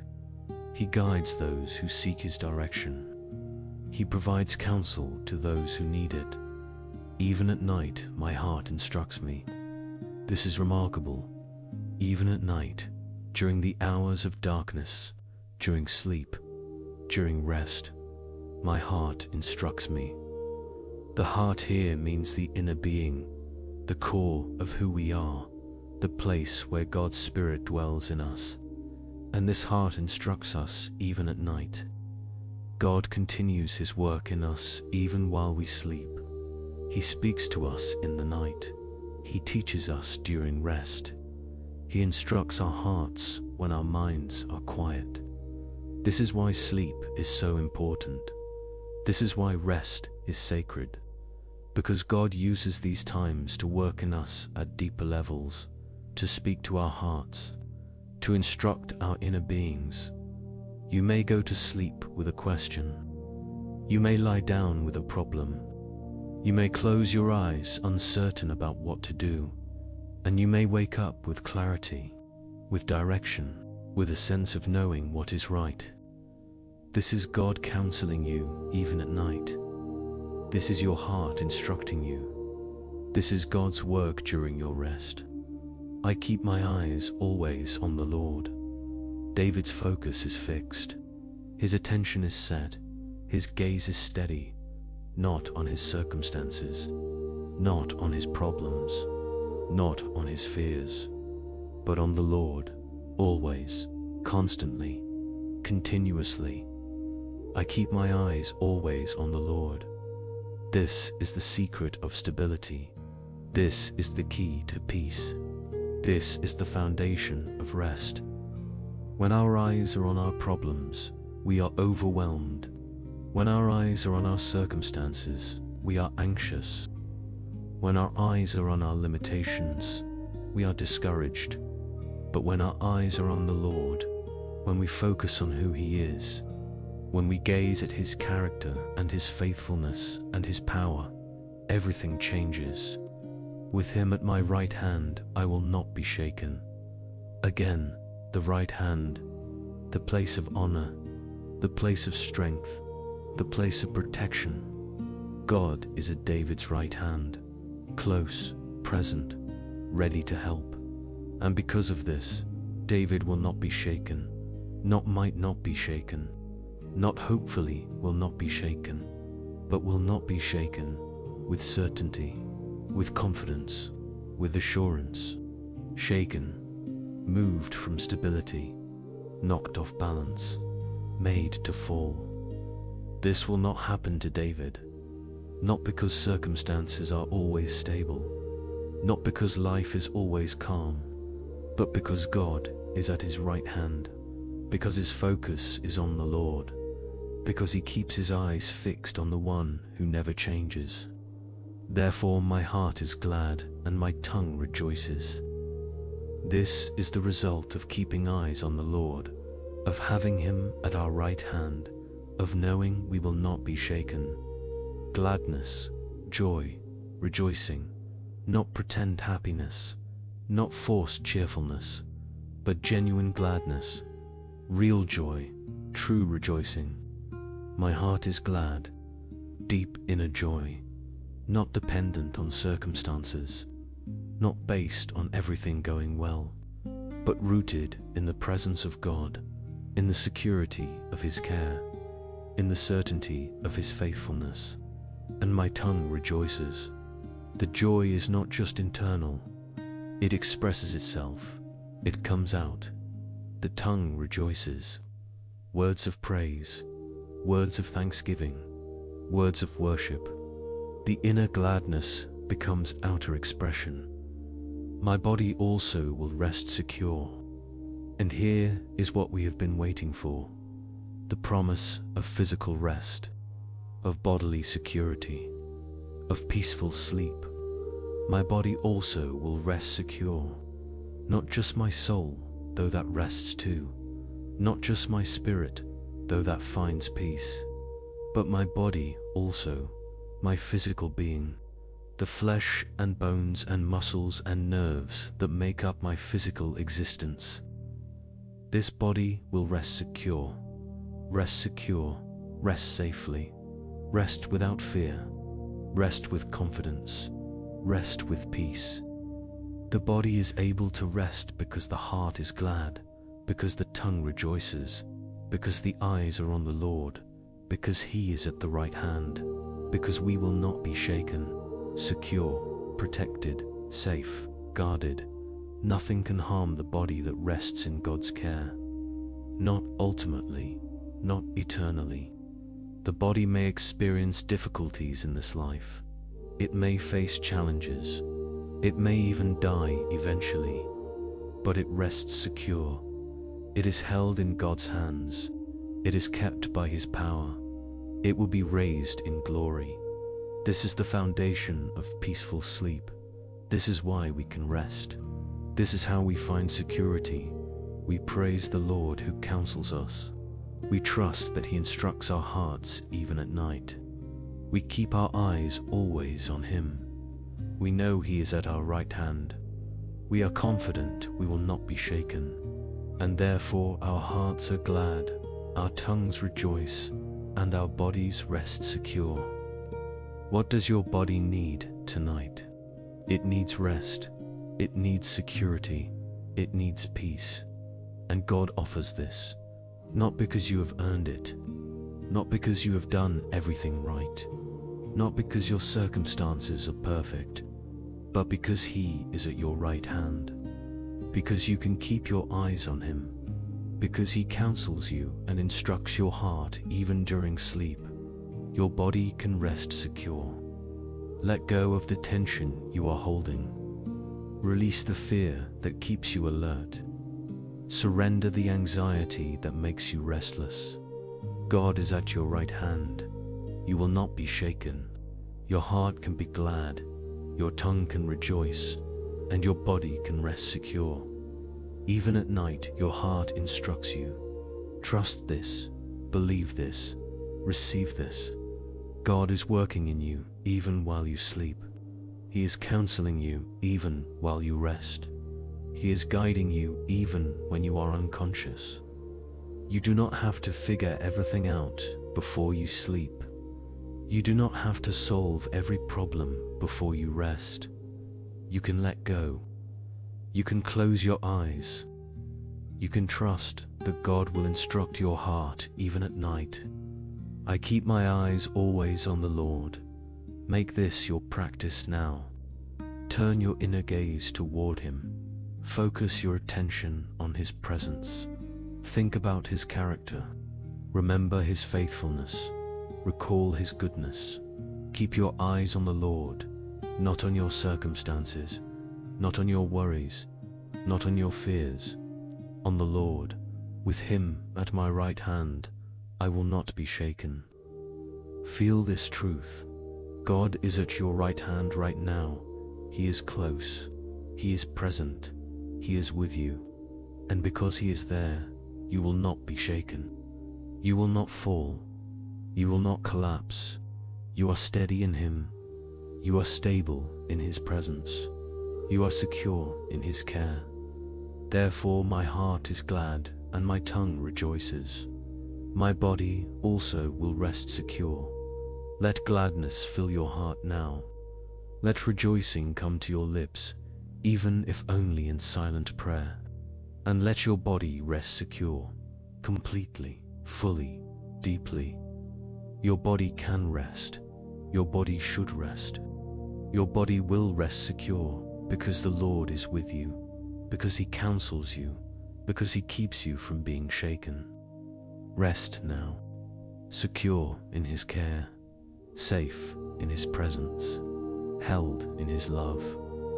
Your body rests secure. Sleep now in peace. We come now to the final movement of our journey through the Psalms. We have traveled through words of trust, through promises of protection, through invitations to surrender. Now we enter into the deepest truth of all, that we are known, completely, fully, intimately known by God. Psalm 139 is one of the most profound psalms in all of Scripture. It speaks of God's omniscience, his complete knowledge of us, his omnipresence, his presence everywhere, and his intimate involvement in our creation and our lives. This is a psalm of David.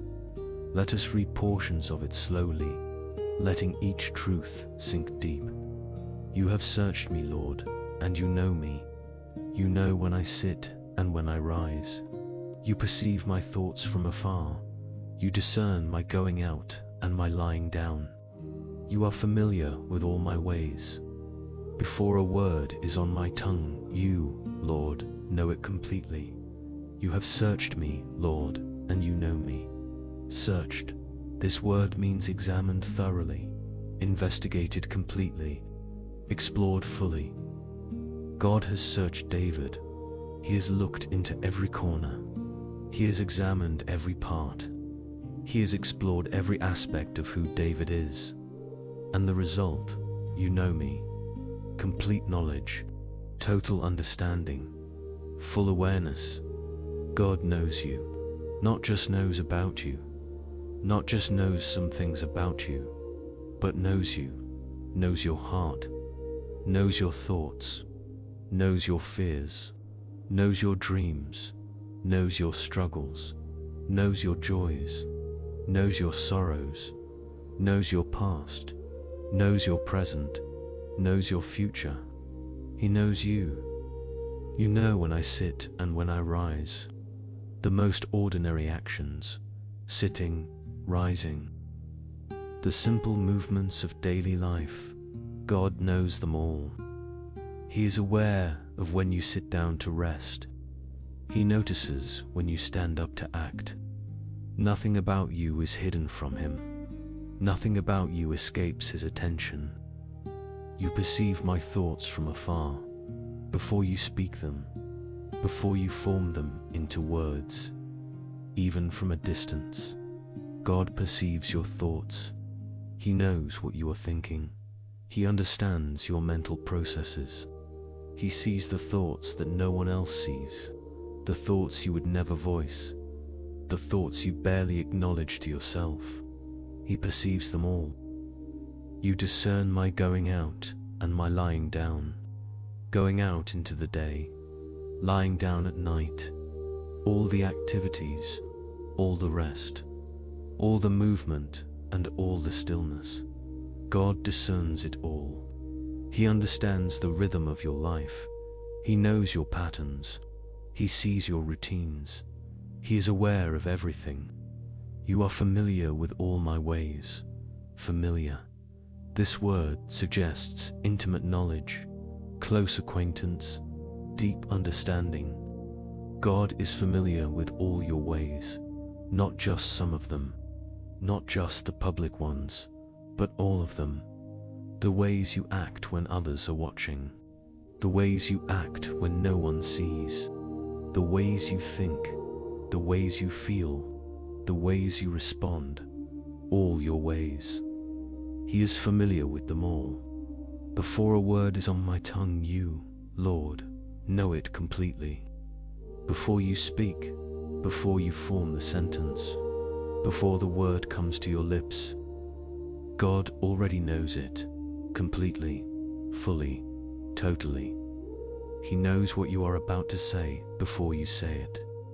He knows what you will pray before you pray it. He knows the words you will speak before they exist as sound. This is omniscience. This is complete knowledge. This is total awareness. Nothing about you is hidden from God. Nothing about you surprises Him. Nothing about you is unknown to Him. He knows you completely. You hem me in behind and before, and you lay your hand upon me. Such knowledge is too wonderful for me, too lofty for I to attain.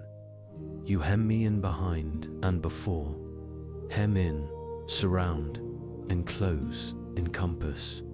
God is behind you and before you, in your past and in your future, in what has been and in what will be. You are completely surrounded by His presence, completely enclosed in His care, completely encompassed by His love, and you lay your hand upon me, His hand on me, not pushing down, not pressing, but resting, touching, holding. God's hand is upon you, His touch is on you, His presence is with you.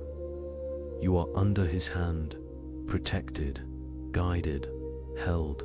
Such knowledge is too wonderful for me. David stands in awe. He is overwhelmed. This knowledge of being completely known, completely surrounded, completely touched by God's presence, it is too wonderful, too amazing, too extraordinary. It exceeds his understanding. It surpasses his comprehension, too lofty for me to attain. I cannot reach this understanding fully. I cannot grasp it completely. I cannot comprehend it totally. It is beyond me, above me, higher than me, but I can rest in it. I can trust it. I can receive it, even if I cannot fully understand it. Where can I go from your Spirit? Where can I flee from your presence? If I go up to the heavens, you are there. If I make my bed in the depths, you are there. If I rise on the wings of the dawn, if I settle on the far side of the sea, even there your hand will guide me. Your right hand will hold me fast. Where can I go from your Spirit? This is a rhetorical question. The answer is nowhere. There is no place beyond God's Spirit, no location outside His presence, no space where He is not. Where can I flee from your presence? Again, nowhere. You cannot flee from God. You cannot escape Him. You cannot hide from Him, not because He is hunting you down in anger, but because He is everywhere in love, because His presence fills all things, because He is omnipresent. If I go up to the heavens, you are there, the highest heights, the farthest reaches, the most exalted places. God is there. If I make my bed in the depths, you are there, the lowest depths, the darkest places, the most hidden locations. God is there too. If I make my bed in the depths, make my bed. This is the language of settling, of dwelling, of remaining. Even if I choose to make my bed in the depths, in the lowest places, in the darkest corners, you are there. God does not abandon us to the depths. God does not leave us in darkness.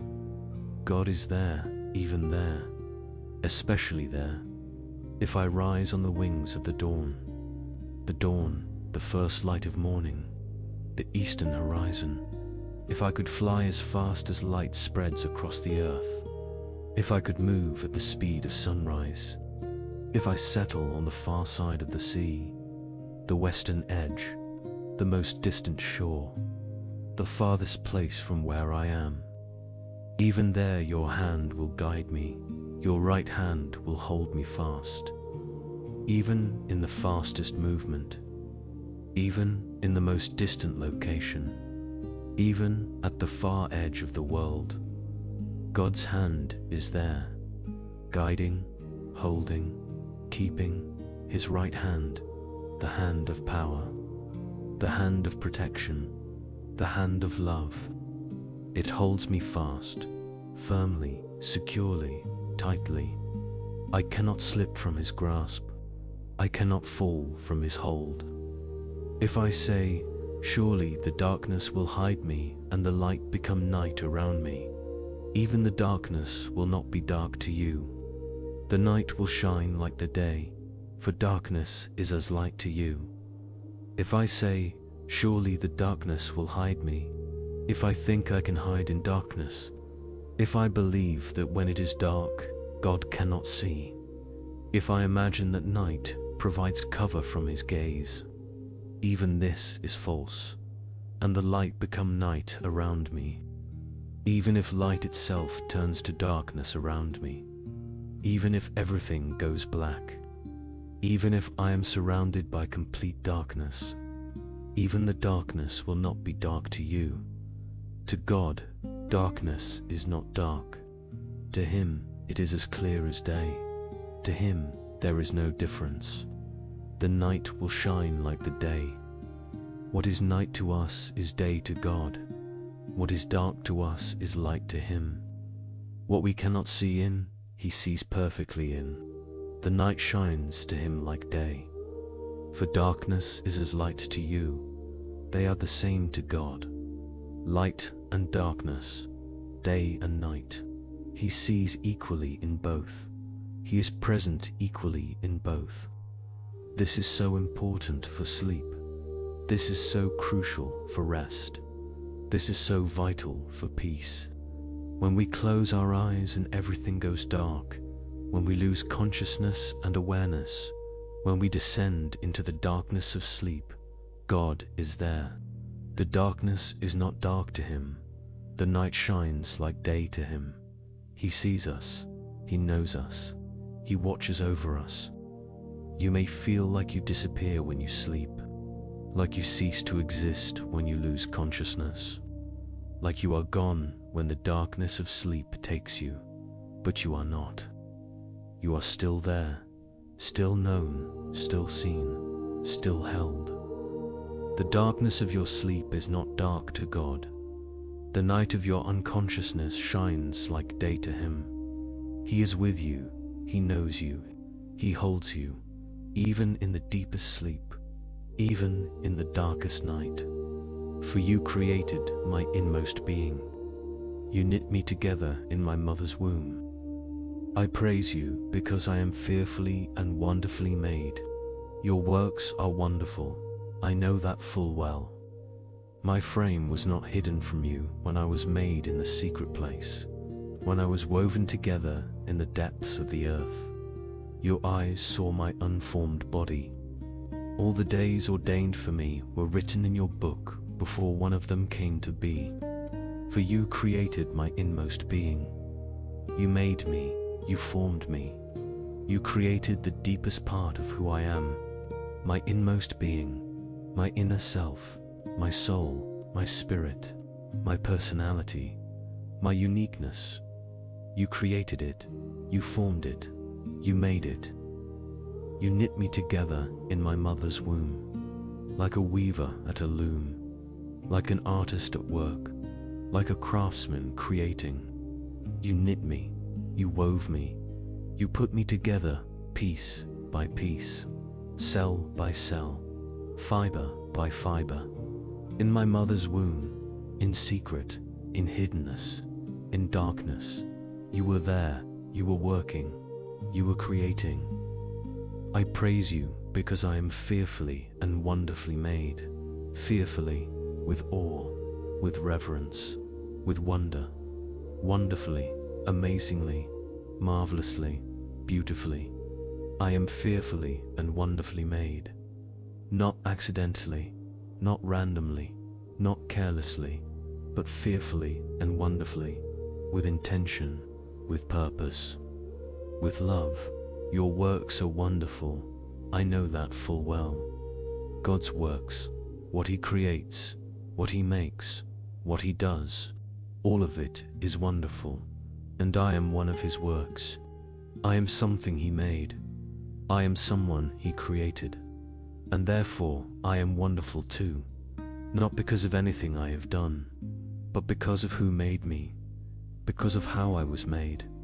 I know that full well. I am certain of it. I am confident in it.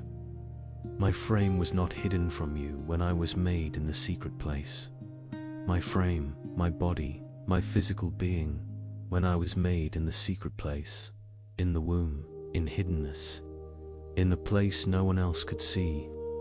My frame was not hidden from you. You saw it, you knew it, you watched it being formed. When I was woven together in the depths of the earth, poetic language for the hidden place of formation, the depths, the secret place, the womb where life begins. When I was woven there, when I was being formed there, you were present, you were watching, you were working. Your eyes saw my unformed body before I was fully formed. When I was still developing, when I was still being made, your eyes saw me, you watched me, you knew me, even then, even before I was complete, even in my unformed state. All the days ordained for me were written in your book before one of them came to be.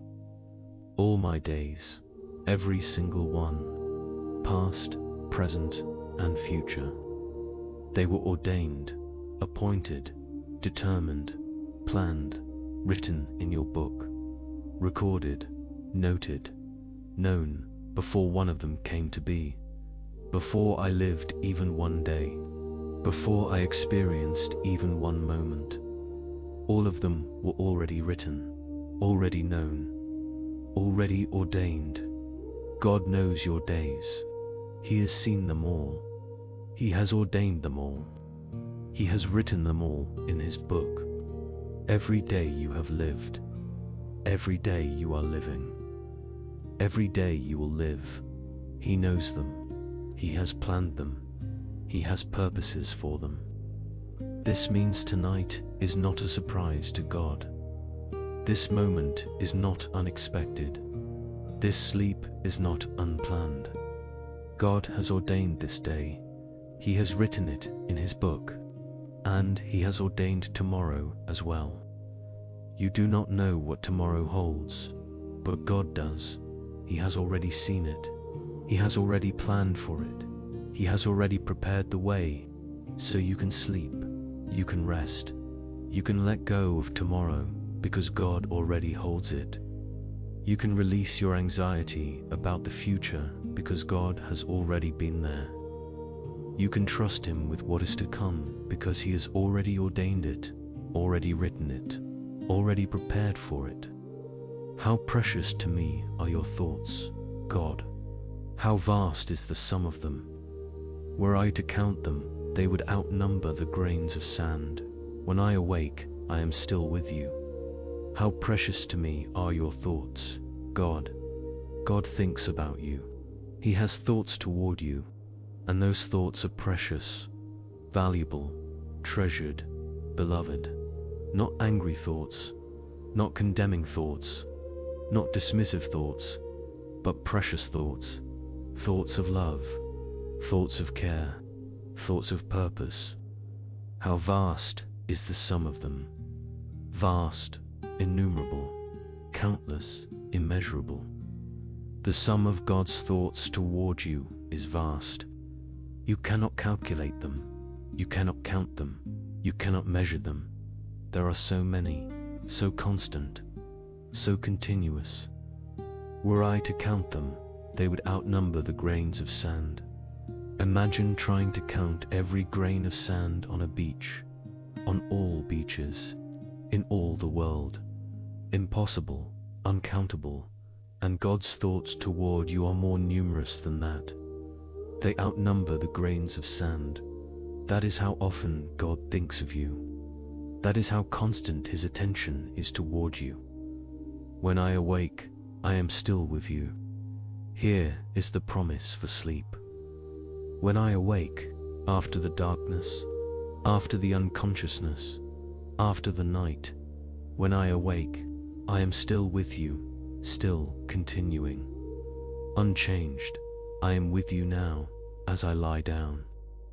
I will be with you through the night, as I sleep, and I will be with you when I awake, still, always, continuously. You do not leave God when you sleep. You do not lose His presence when you lose consciousness. You do not drift away from Him when you drift into sleep. You are with Him now. You will be with Him through the night, and you will be with Him when you awake, still with Him, always with Him, forever with Him. This is the great comfort of Psalm 139. You are known completely, fully, intimately. You are seen in light and in darkness, in waking and in sleeping, in consciousness and in unconsciousness. You are held, behind and before, above and below, in heights and in depths. You are loved, thought about constantly, treasured preciously, valued infinitely, and nothing can change this. Not sleep, not darkness, not unconsciousness, not even death itself. You are with God now. You will be with God through the night. You will be with God when you awake, still, always, forever. Rest in this truth tonight. Sleep in this security. Trust in this promise. You are known by God. You are seen by God. You are held by God. You are loved by God. And when you awake, you will still be with Him, still known, still seen, still held, still loved. Close your eyes now in confidence. Let your breathing deepen. Let your body surrender to rest. God knows you. God sees you. God holds you. The darkness is not dark to Him. The night shines like day.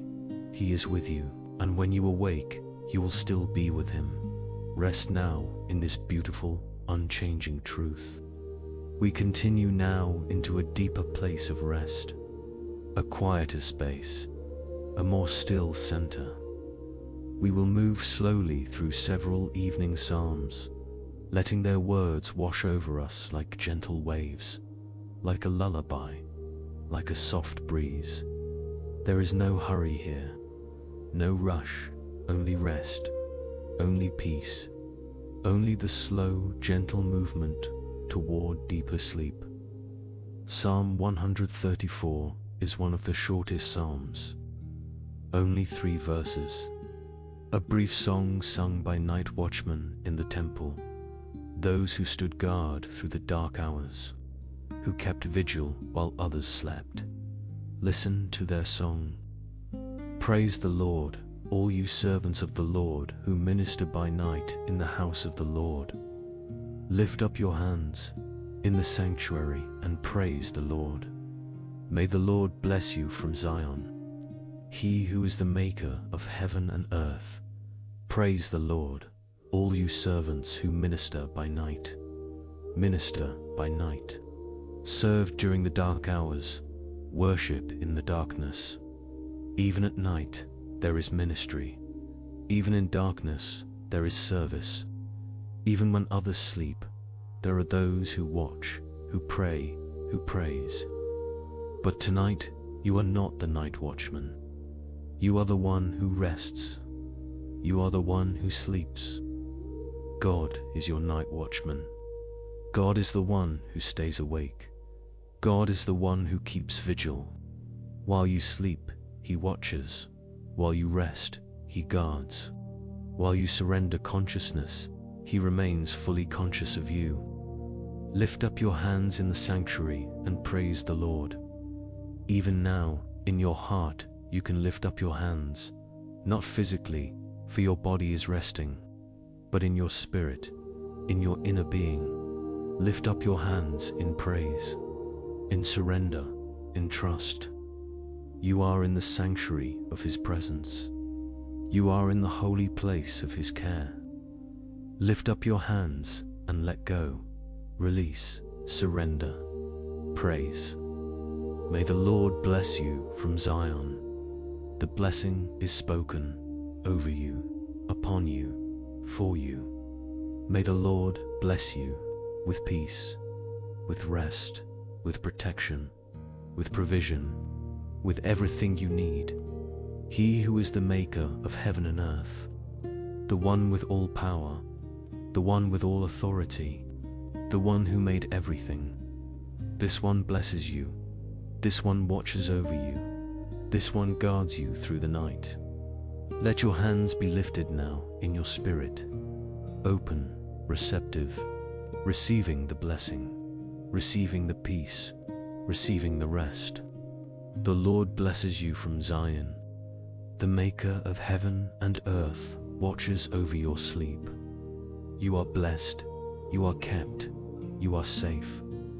Psalm 141 verse 2 gives us another image of evening prayer. David writes, "May my prayer be set before you like incense. May the lifting up of my hands be like the evening sacrifice, like incense, rising upward, fragrant, pleasing, prayer ascending to God like smoke from incense, visible, tangible, received." Your prayers tonight, even the wordless prayers of your heart, even the silent surrender of your spirit, they rise like incense before God. He receives them, He welcomes them, He breathes them in. Like the evening sacrifice. In ancient Israel, there were morning and evening sacrifices, regular rhythms of worship, daily patterns of devotion. The evening sacrifice marked the end of the day, the close of activity, the transition to rest. Your surrender tonight is like the evening sacrifice, an offering to God, a gift of trust, a sacrifice of control. You offer Him your day, all that happened, all that did not happen, all that went well, all that went wrong. You offer Him your concerns, your worries, your fears, your questions. You offer Him your plans, your dreams, your hopes, your tomorrows. All of it, rising like incense, offered like the evening sacrifice. And now we enter into a time of deeper rest, a space of greater quiet. I will guide you gently through a releasing of your body, part by part, piece by piece, breath by breath. We will move slowly, very slowly, allowing each part of your body to surrender more fully into rest. Begin with your feet that have carried you through this day, that have walked where you needed to walk, that have stood when you needed to stand. Your feet can rest now. Feel them, notice them, and now release them. Let all tension drain away from your feet. Let them become heavy. Let them sink into rest. Your feet are held by God. Your feet are blessed by God. Your feet can rest. The Lord will watch over your coming and going, the psalmist says. Your feet have carried you through your going, and now they rest. They are still. They are peaceful. God watches over them. God blesses them. They rest in His care. Your legs now, your calves, your shins, your knees, your thighs. These strong muscles that have supported you, that have moved you, that have carried the weight of your body through this day, they can rest now. Feel the release. Feel the softening. Feel the letting go. Your legs are resting. Completely, fully, deeply. Let them become heavy. Let them sink down. Let all the tension dissolve. Like ice melting. Like snow in sunshine. The tension melts away. Your legs are held by the bed beneath you. But more than that, they are held by God's care around you. You hem me in behind and before, he says. Your legs are surrounded by his presence. They rest in his peace. Your hips, your lower back, this place where tension often lives, where stress often settles, where the burdens of the day often accumulate. Release it now, let it go. Feel your lower back softening, feel your hips relaxing, feel the support beneath you. You are held, you are supported. You do not have to hold yourself up, you can let go. Cast your cares on the Lord, the psalm says. Cast them now, throw them off, release them from this place in your body where they have been stored. Your lower back can relax, your hips can release, the burden is gone. Cast onto the Lord, carried by him, your abdomen, your stomach, this place where anxiety often lives, where worry often tightens, where fear often grips. Breathe into this space now. Feel it expand with your breath. Feel it relax with your exhale. Again, breathe in. Let your abdomen expand. Breathe out. Let it soften. Let it release.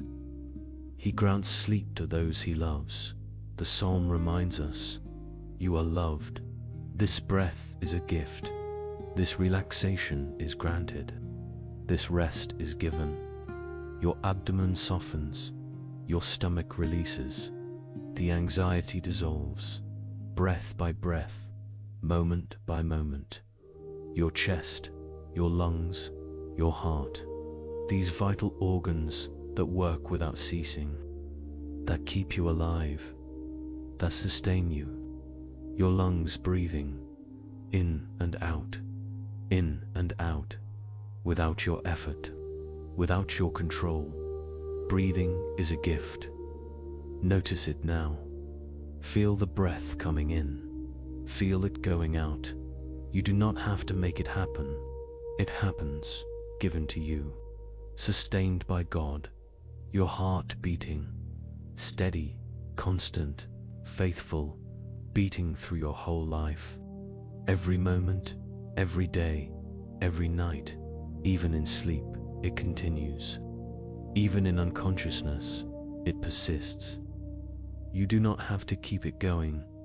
God keeps it going. He will sustain you, the psalm promises. He sustains your heart. He sustains your breath. He sustains your life. Feel your chest now, rising and falling, rising and falling. Let it be peaceful. Let it be easy. Let it be restful. Your breath like a gentle wave, like a soft tide, coming in, going out, coming in, going out. Peaceful, easy, restful.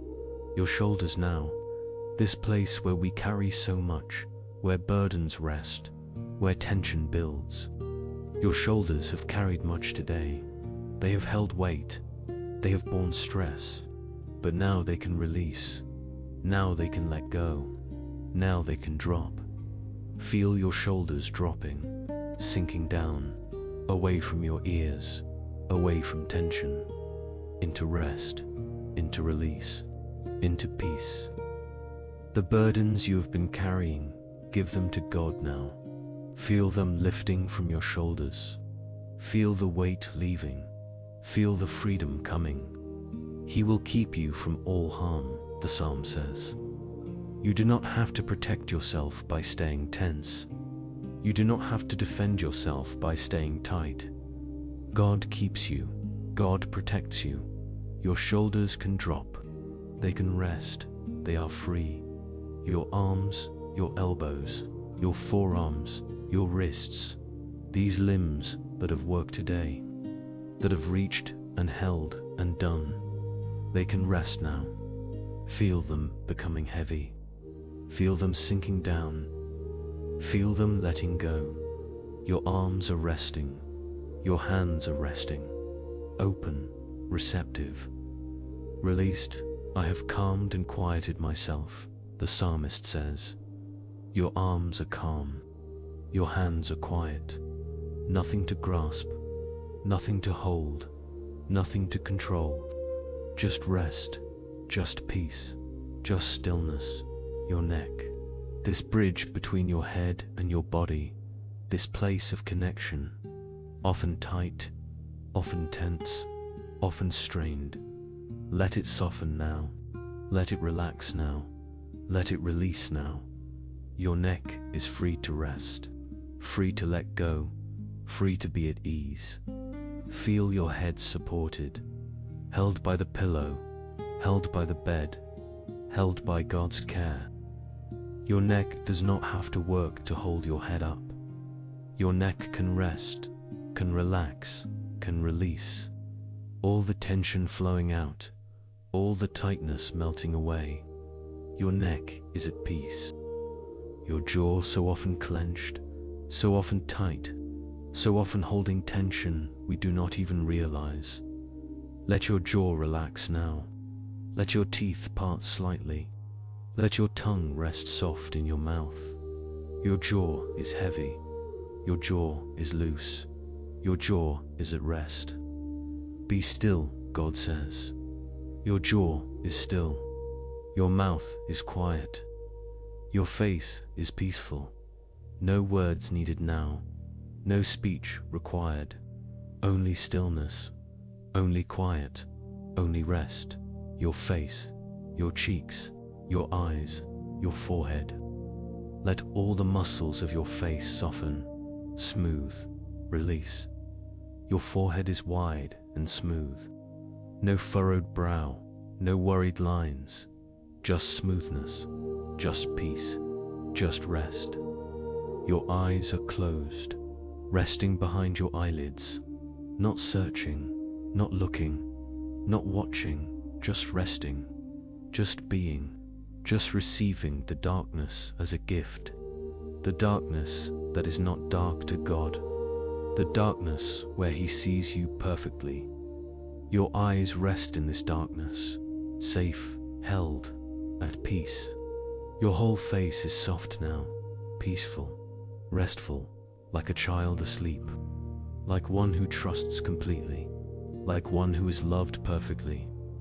Your face reflects the peace in your heart, the trust in your soul, the rest in your spirit.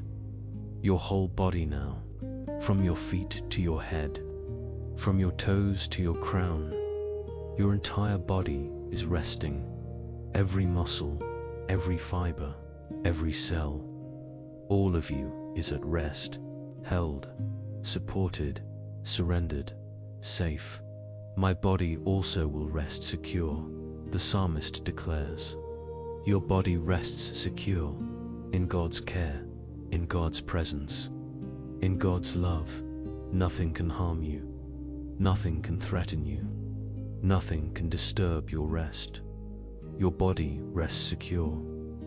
Feel your whole body now as one complete offering, one full surrender, one total release.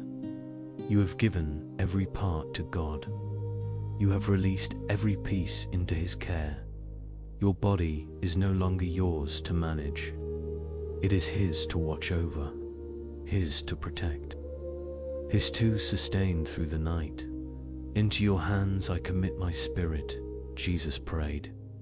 Into your hands I commit my body, my mind, my heart, my life, all of me, into your hands. Committed, surrendered, released. You hold me, you keep me, you watch over me, and now, your breath, simple, easy, natural, breath flowing in, breath flowing out, like a prayer, like a rhythm, like a song. With each inhale, receive God's peace, receive His presence, Receive His love. With each exhale, release.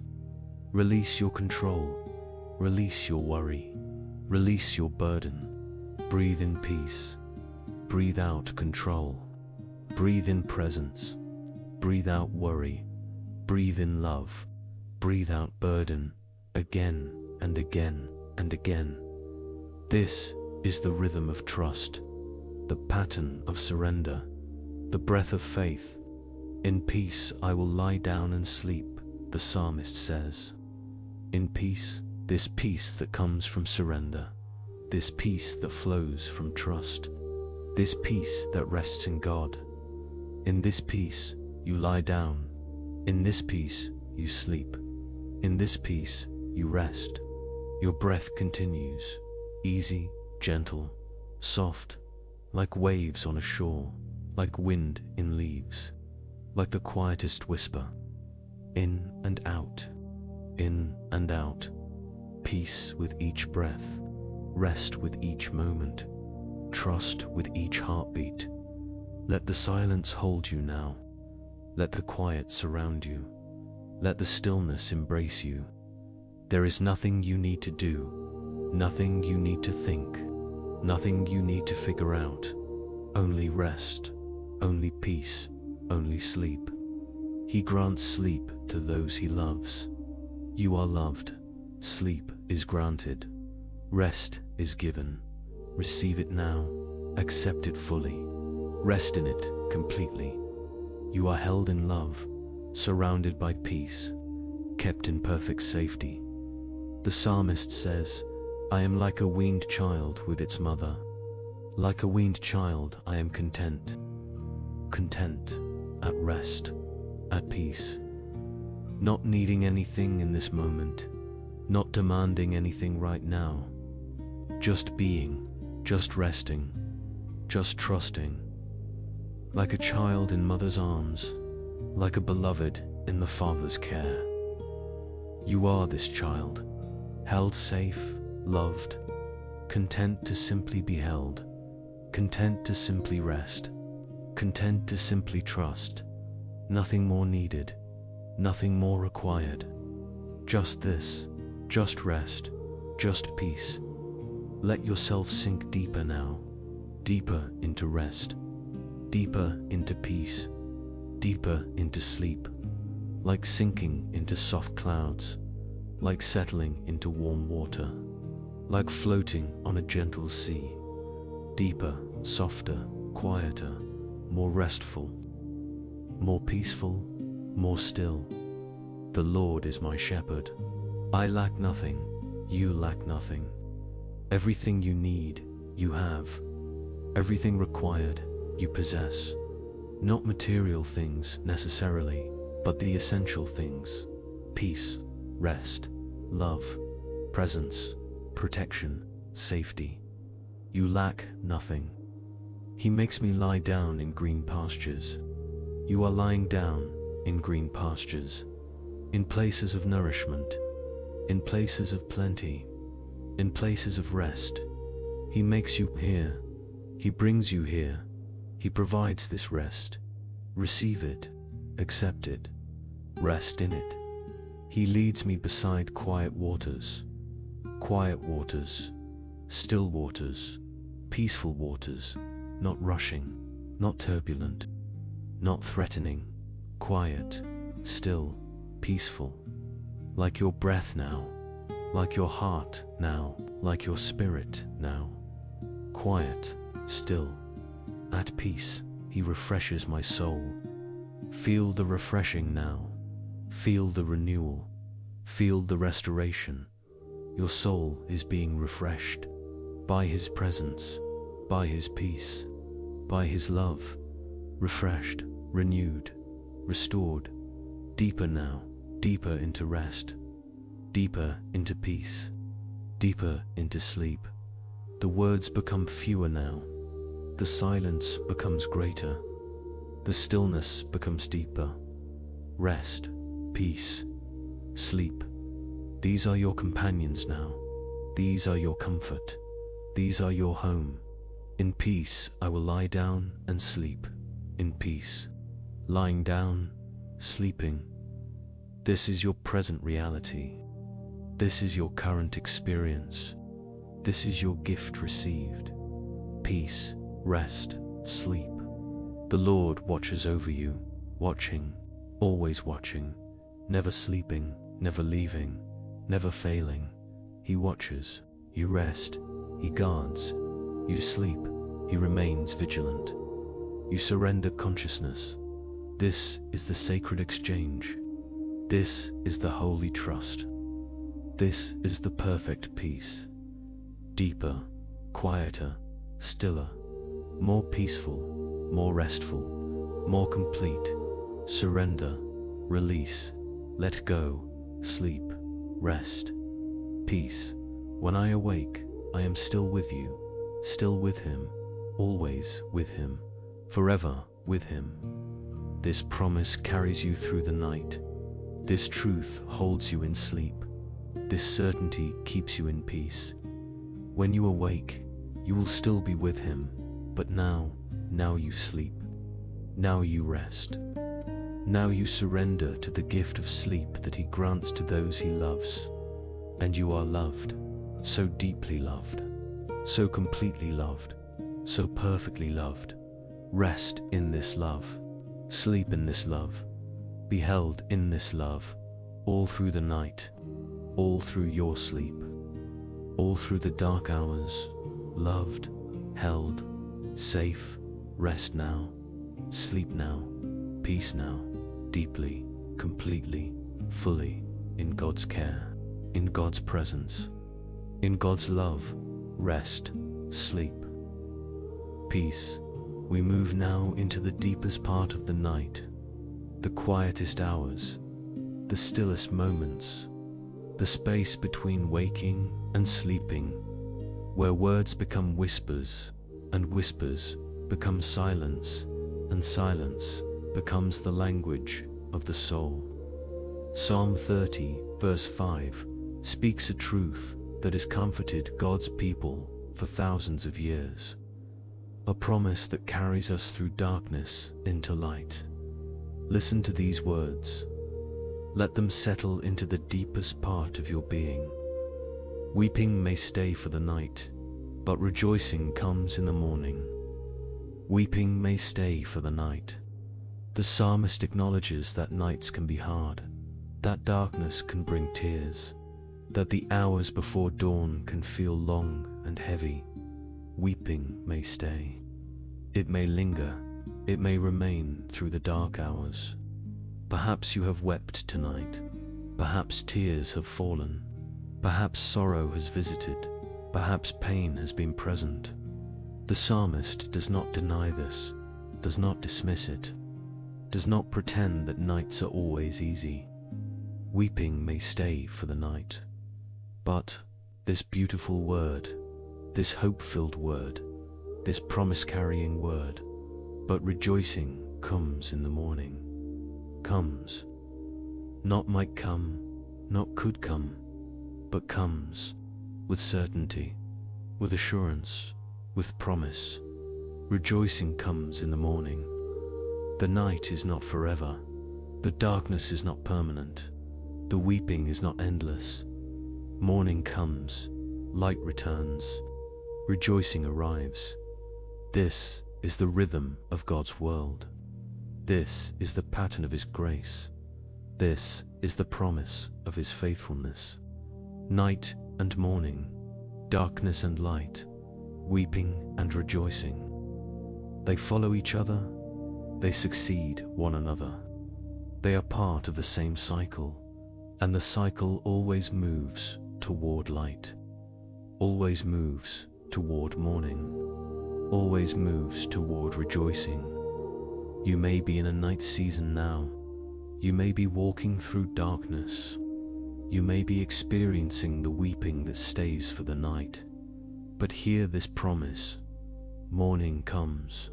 Light returns. Rejoicing arrives. This night will not last forever. This darkness will not remain always.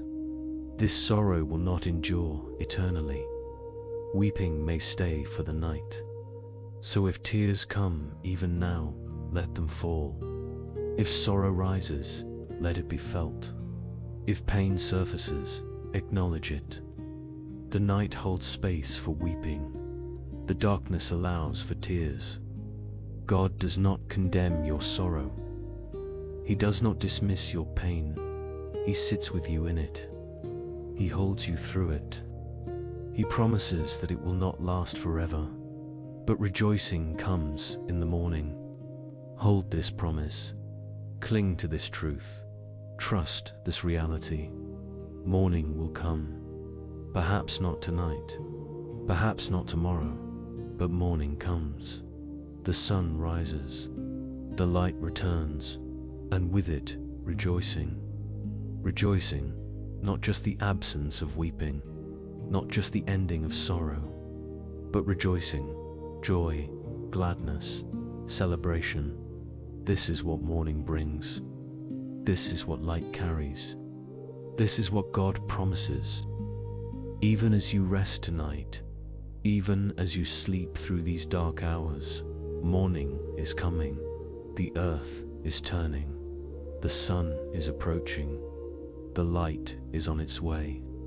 You sleep through the darkness, and while you sleep, the world moves toward dawn. This is what God does. He moves us from darkness to light, from weeping to rejoicing, from night to morning. And He does it faithfully, constantly, eternally, every single day. Morning comes. Every single night ends. Every single darkness gives way to light. Let this truth comfort you now. Let this promise hold you. Let this reality sustain you. You are resting through the night, and morning is coming. The darkness of sleep is not permanent. The unconsciousness of rest is not forever. You will wake, you will see light, you will experience a new day. And if you are in a night season of life, if you are walking through a valley of shadow, if you are experiencing a time of weeping, know this: morning is coming. It may not be tomorrow morning, it may not be next week, but morning comes. God's promise is certain. His faithfulness is sure. Weeping may stay for the night, but rejoicing comes in the morning. Rest in this promise now. Sleep in this hope. Trust in this certainty. The night holds you, but morning awaits you. Darkness surrounds you, but light is coming. Weeping may be present, but rejoicing is promised. You are held through the night, watched over in the darkness, kept safe until morning. And morning will come. The sun will rise, the light will return, and with it, rejoicing. Always rejoicing, forever rejoicing. Rejoicing comes in the morning. Let your breathing carry this rhythm now. With each inhale, receive the promise. Morning comes. With each exhale, release the fear. Night is not forever. Breathe in hope. Morning comes. Breathe out despair. Rejoicing arrives. Breathe in trust. Light returns. Breathe out anxiety. Dawn is coming. The night is God's gift for rest. The darkness is His provision for sleep. The unconscious hours are His blessing for renewal. And He watches over you through all of it. He keeps you through the night. He holds you in the darkness. He guards you until morning. The Lord will watch over your coming and going, both now and forevermore. He watches your going into sleep. He guards your rest through the night. He keeps your waking in the morning. Both now, tonight, this very moment, and forevermore, every night, every sleep, every rest, forever and always. Another psalm, Psalm 5, verse 3, speaks of morning expectation. In the morning, Lord, you hear my voice. In the morning I lay my requests before you. and wait expectantly. In the morning, when you wake, when you open your eyes, when consciousness returns, in the morning, the Lord hears your voice. He listens to your prayers. He receives your requests. He attends to your needs. You lay your requests before Him. You bring your needs to Him. You present your concerns to Him, and you wait expectantly, with hope, with confidence, with assurance, expectantly, believing He will answer, trusting He will provide, knowing He will act. So sleep now with this expectation. Sleep now with this hope. Sleep now with this confidence. When morning comes, when you wake, when you rise, God will be there. He will hear you. He will listen. He will respond. Wait expectantly for this. Trust confidently in this. Rest securely in this. The psalmist says, I will lie down and sleep. I wake again because the Lord sustains me. I wake again, not I hope to wake again, not I might wake again, but I wake again with certainty, with confidence, with assurance, because the Lord sustains me through the night, because He keeps me in sleep, because He brings me to morning. You will wake again. This is certain. This is promised. This is assured. The Lord sustains you. He keeps you. He holds you. Through all the hours of night, through all the depths of sleep, through all the darkness until dawn. He sustains you, and you will wake again. So rest now without fear. Sleep now without anxiety. Surrender now without worry. You are sustained by the Lord. You are kept by His power. You are held in His hands. Nothing can take you from Him. Nothing can separate you from His love. Nothing can remove you from His care. Weeping may stay for the night, but rejoicing comes in the morning. Let this be your meditation now, your focus, your anchor. As thoughts arise, return to this truth. As concerns surface, come back to this promise. As worries emerge, rest in this certainty.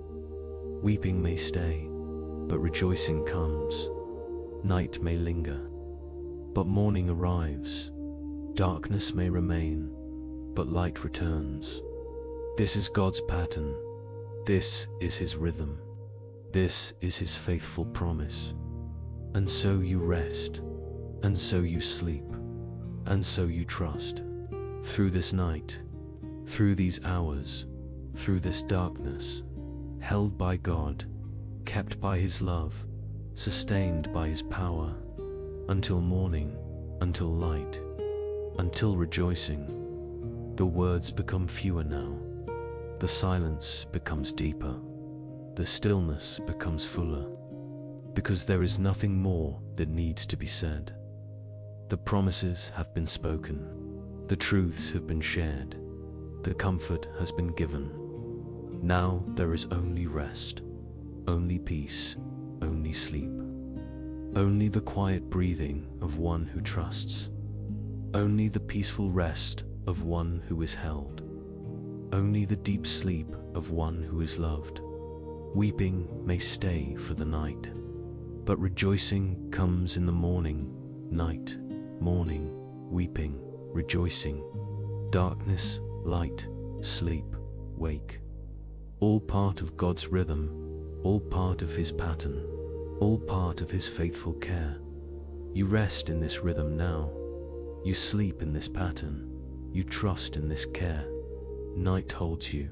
Morning awaits you. Sleep takes you. Waking will restore you. And through it all, through every moment, through every breath, through every heartbeat, God is with you. God watches over you. God sustains you. When I awake, I am still with you. Still with Him, always with Him, forever with Him. This is the promise that carries you through. This is the truth that holds you fast. This is the certainty that brings peace. Sleep now, rest now, trust now completely, fully, deeply. In His care, in His presence, in His love. Morning comes, light returns, rejoicing arrives. But now there is night. Now there is rest. Now there is sleep, and it is good. It is blessed. It is a gift. Sleep, peace, rest. God watches. God keeps. God sustains. Until morning, until light, until rejoicing. But now, sleep, rest, peace, held, safe, loved, forever, always, eternally. Sleep, rest, peace. Morning comes, but now, sleep, rest, peace. The voice becomes very quiet now, very soft, very gentle, like a distant whisper, like a far-off song, like the memory of comfort. Psalm 4, verse 8. In peace I will lie down and sleep. In peace you lie down, you sleep. Peace surrounds you. Peace fills you. Peace holds you. Numbers 6, verses 24 through 26. The ancient priestly blessing. The Lord bless you and keep you. Bless you, keep you. The Lord does this right now, through this night, forever. The Lord make His face shine on you and be gracious to you. His face shines even in darkness. His grace is present even in sleep. The Lord turn His face toward you and give you peace. His face toward you, looking at you, seeing you, knowing you, giving you peace. Peace, His gift, His blessing, His presence. Psalm 121, verse 8. The Lord will watch over your coming and going, both now and forevermore. Watch over now, forevermore, coming, going, sleeping, waking, always, forever. Sleep now, in peace, in blessing, in His care. Rest now, in safety, in love, in His presence. Trust now, completely, fully, eternally. The Lord watches. The Lord keeps. The Lord blesses. You sleep. You rest. You are held. Peace. Sleep. Rest. Blessed. Kept. Loved. Now. Forever. Always. Sleep. Peace. Rest. In peace. I will lie down, ... and sleep, ... Double quotes, the Lord watches over you, ... He grants sleep. To those He loves, ... When I awake, ... I am still with you, ... Double quotes, weeping may stay for the night, but rejoicing comes in the morning, ... My body also, ... will rest secure, ... Be still, and know that I am God, ...